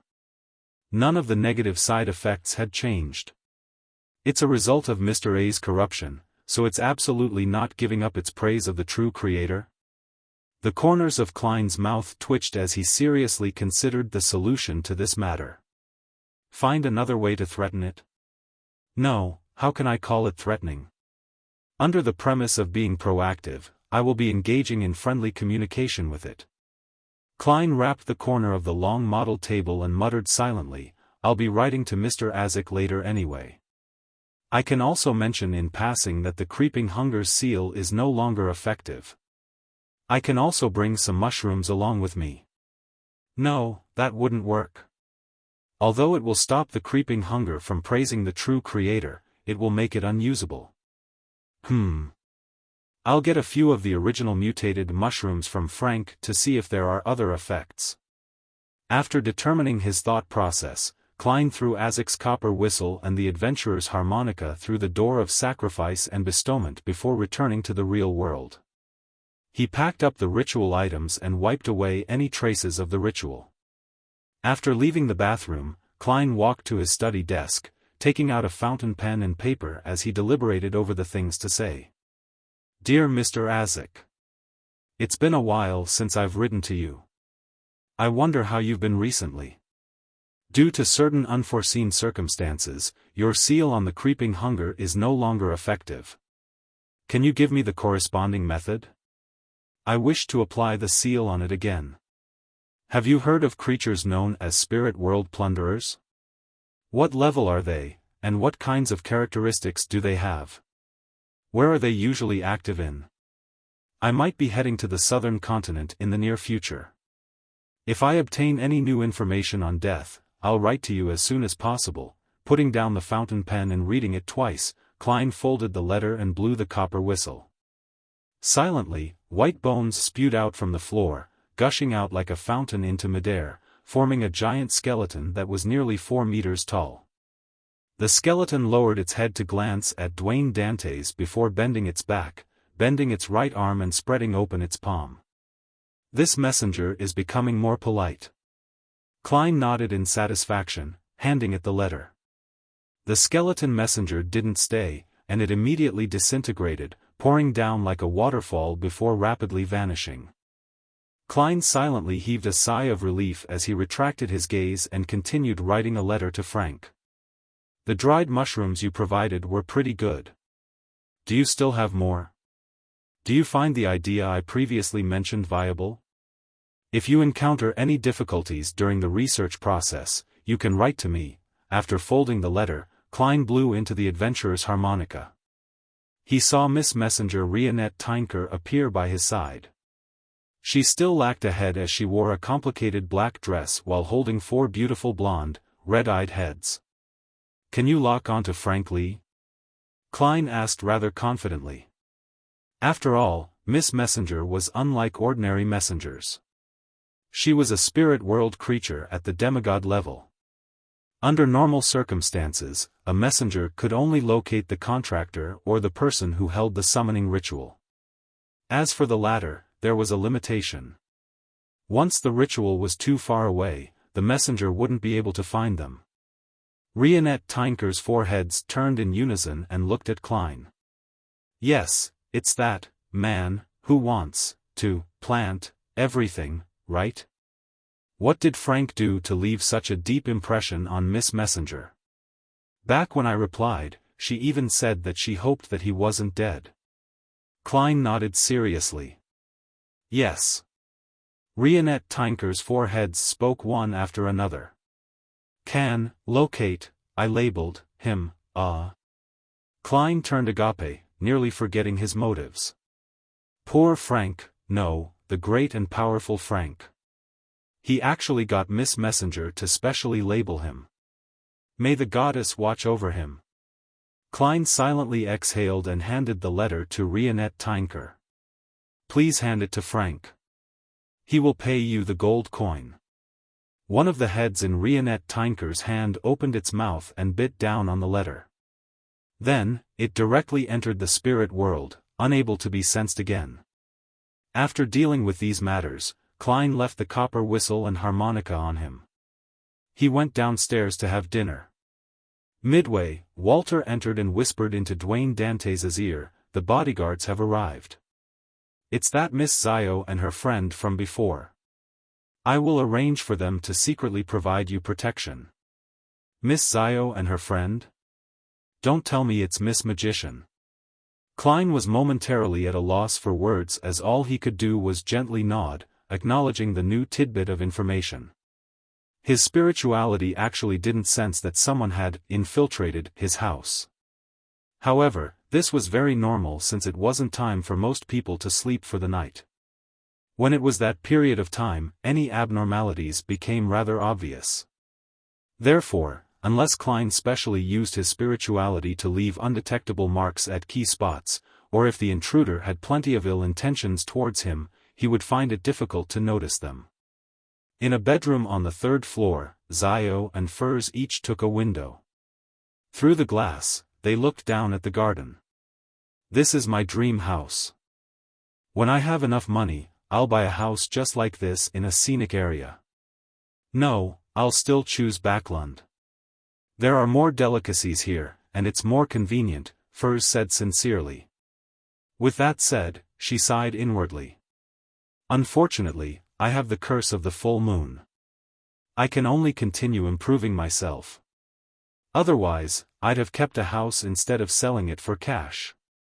Zio traced her friend's gaze and looked outside, whispering, "I lived in such a residence when I was little." Furs stole a glance at Zio. As she had no idea what to say, she changed topics. "How should we provide him with protection?" Zio retracted her gaze. "When Mr. Dwayne Dantes is home and without guests, we'll just hide in the room and watch the surroundings to prevent anyone from infiltrating. When there are guests, we'll head to the adjacent room and keep close attention to any developments. We'll open the door at any moment to save him. If Mr. Dwayne Dantes were to head out, the butler will inform us ahead of time. I'll hide underneath the carriage to protect him while you'll follow on another carriage." "Zio, you're becoming more and more professional." Furs seriously praised her before chuckling. "I saw Mr. Dwayne Dantes' portrait just now. If you hadn't told me that the danger arose because of a business conflict, I would have suspected that the problem arose because of love." Before Furs finished her sentence, she suddenly saw a carriage stop outside the compound. Following that, a few policemen in black and white checkered uniforms got out of the carriage. "What's happening?" She looked at her friend and found Zio looking equally puzzled. Inside the living room on the 2nd floor, Klein met the 4 officers. "Mr. Dwayne Dantes, do you know Mr. Quarren?" "Quarren?" Klein tried recalling and remembered that it was the gentleman who had sold him the coin company shares. "Yes, what happened to him?" Klein asked calmly. The officer that led the team replied in a rather polite manner, "He committed suicide. In addition, he left behind a will, accusing you of forcing him to sell his shares and torturing him using all kinds of underhanded means, causing him to suffer from severe depression. And his family has provided proof regarding the contents of his will."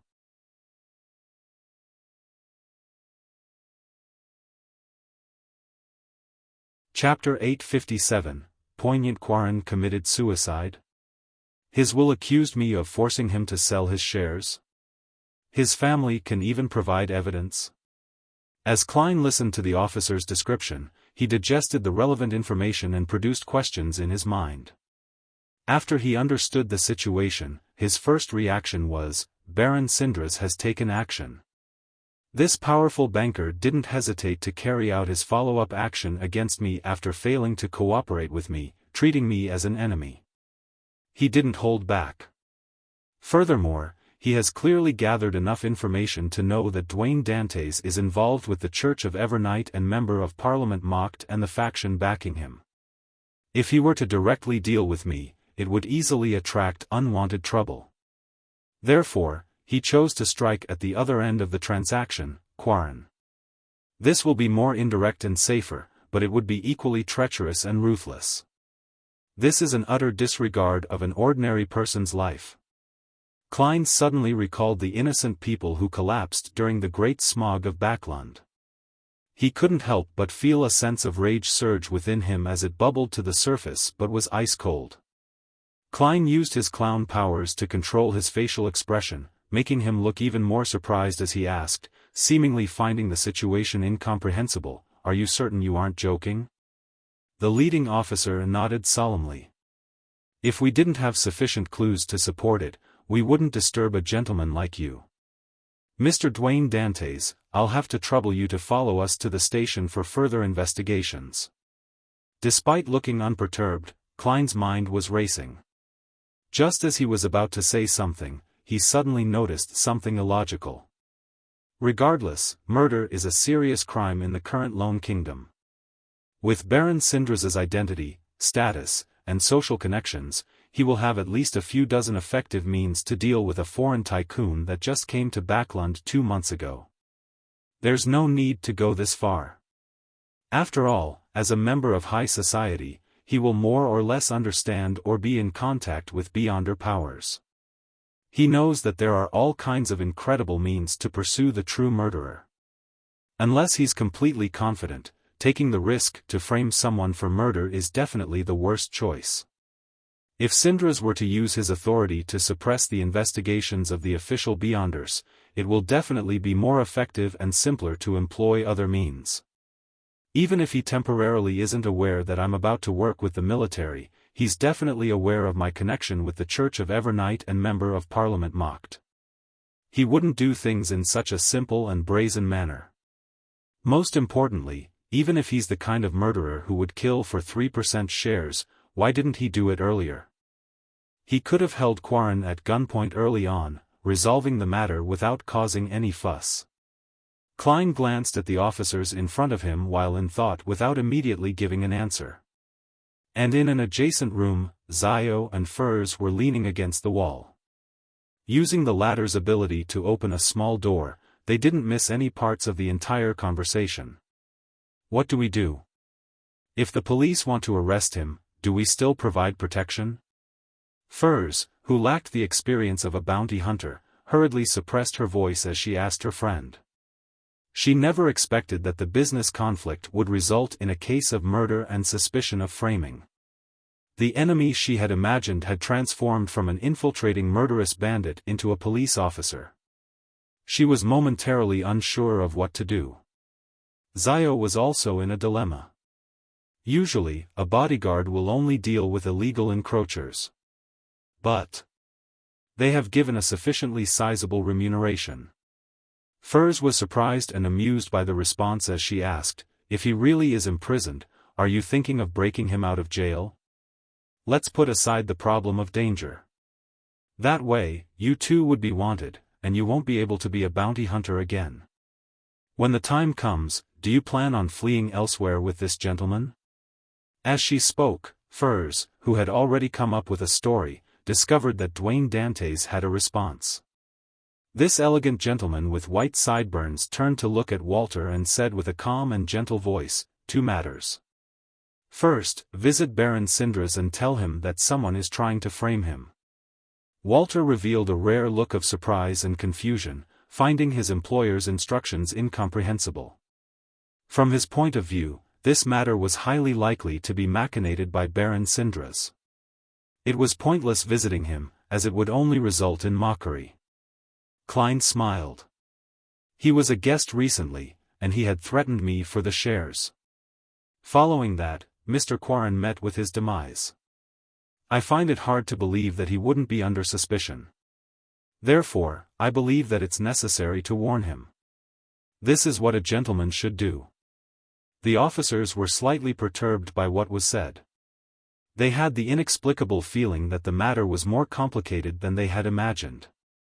As for Walter, he was somewhat enlightened as he replied, "Yes, sir. I'll immediately visit Baron Sindras and inform your friends and his of this matter." This way, if this wasn't done by Baron Sindras, all subsequent trouble would be dealt with by him.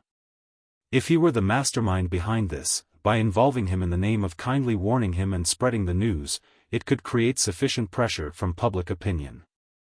It would make it easier for Member of Parliament Mocked and Company to rescue him. Smart. A good butler really helps.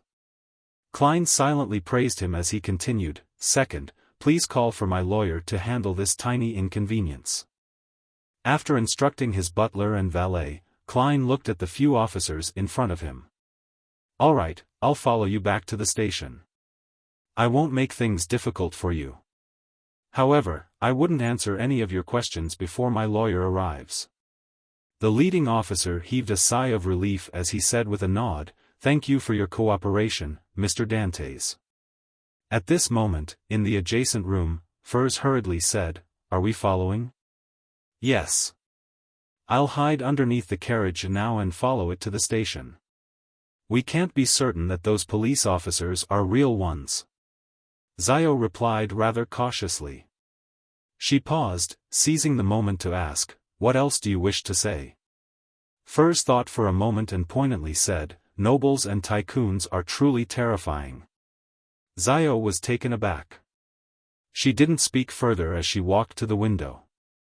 Supporting herself with one hand, she nimbly jumped down, landing in the shadows of the building. A few minutes later, Klein and two officers boarded a carriage belonging to Dwayne Dantes. When he sat down, he looked at the thick carpet, his expression the same as before. At the police station, Klein was directly brought to an interrogation room. However, he didn't give a response, regardless of what the officer asked. Only when his lawyer arrived did he give an account. He said that he had only met Quarren once. He also mentioned that the negotiation of the share purchase was completely handled by a professional team, hence, he didn't personally involve himself in it. He repeated his statements, saying that he was unaware of anything else. This left the interrogator at a loss until he was called out of the room. After a while, the officer responsible for recording the statement walked in and said, "All right, you may leave. A gentleman with an honorable status has vouched for you and paid for your bail." Klein didn't immediately stand up as he continued sitting in the chair. He looked up and asked, "Who is it?" The officer said with a respectful tone, "Baron Sindras." Klein immediately revealed a smile as he slowly got up. He left the interrogation room with his lawyer before meeting up with his butler and valet. At the entrance to the police station, he met Baron Sindras once again. This powerful banker's hair was still neatly combed back, with silver and black interweaving with each other. Beside him was a valet and his bearded bodyguard. "Thank you for your warning, Dantes.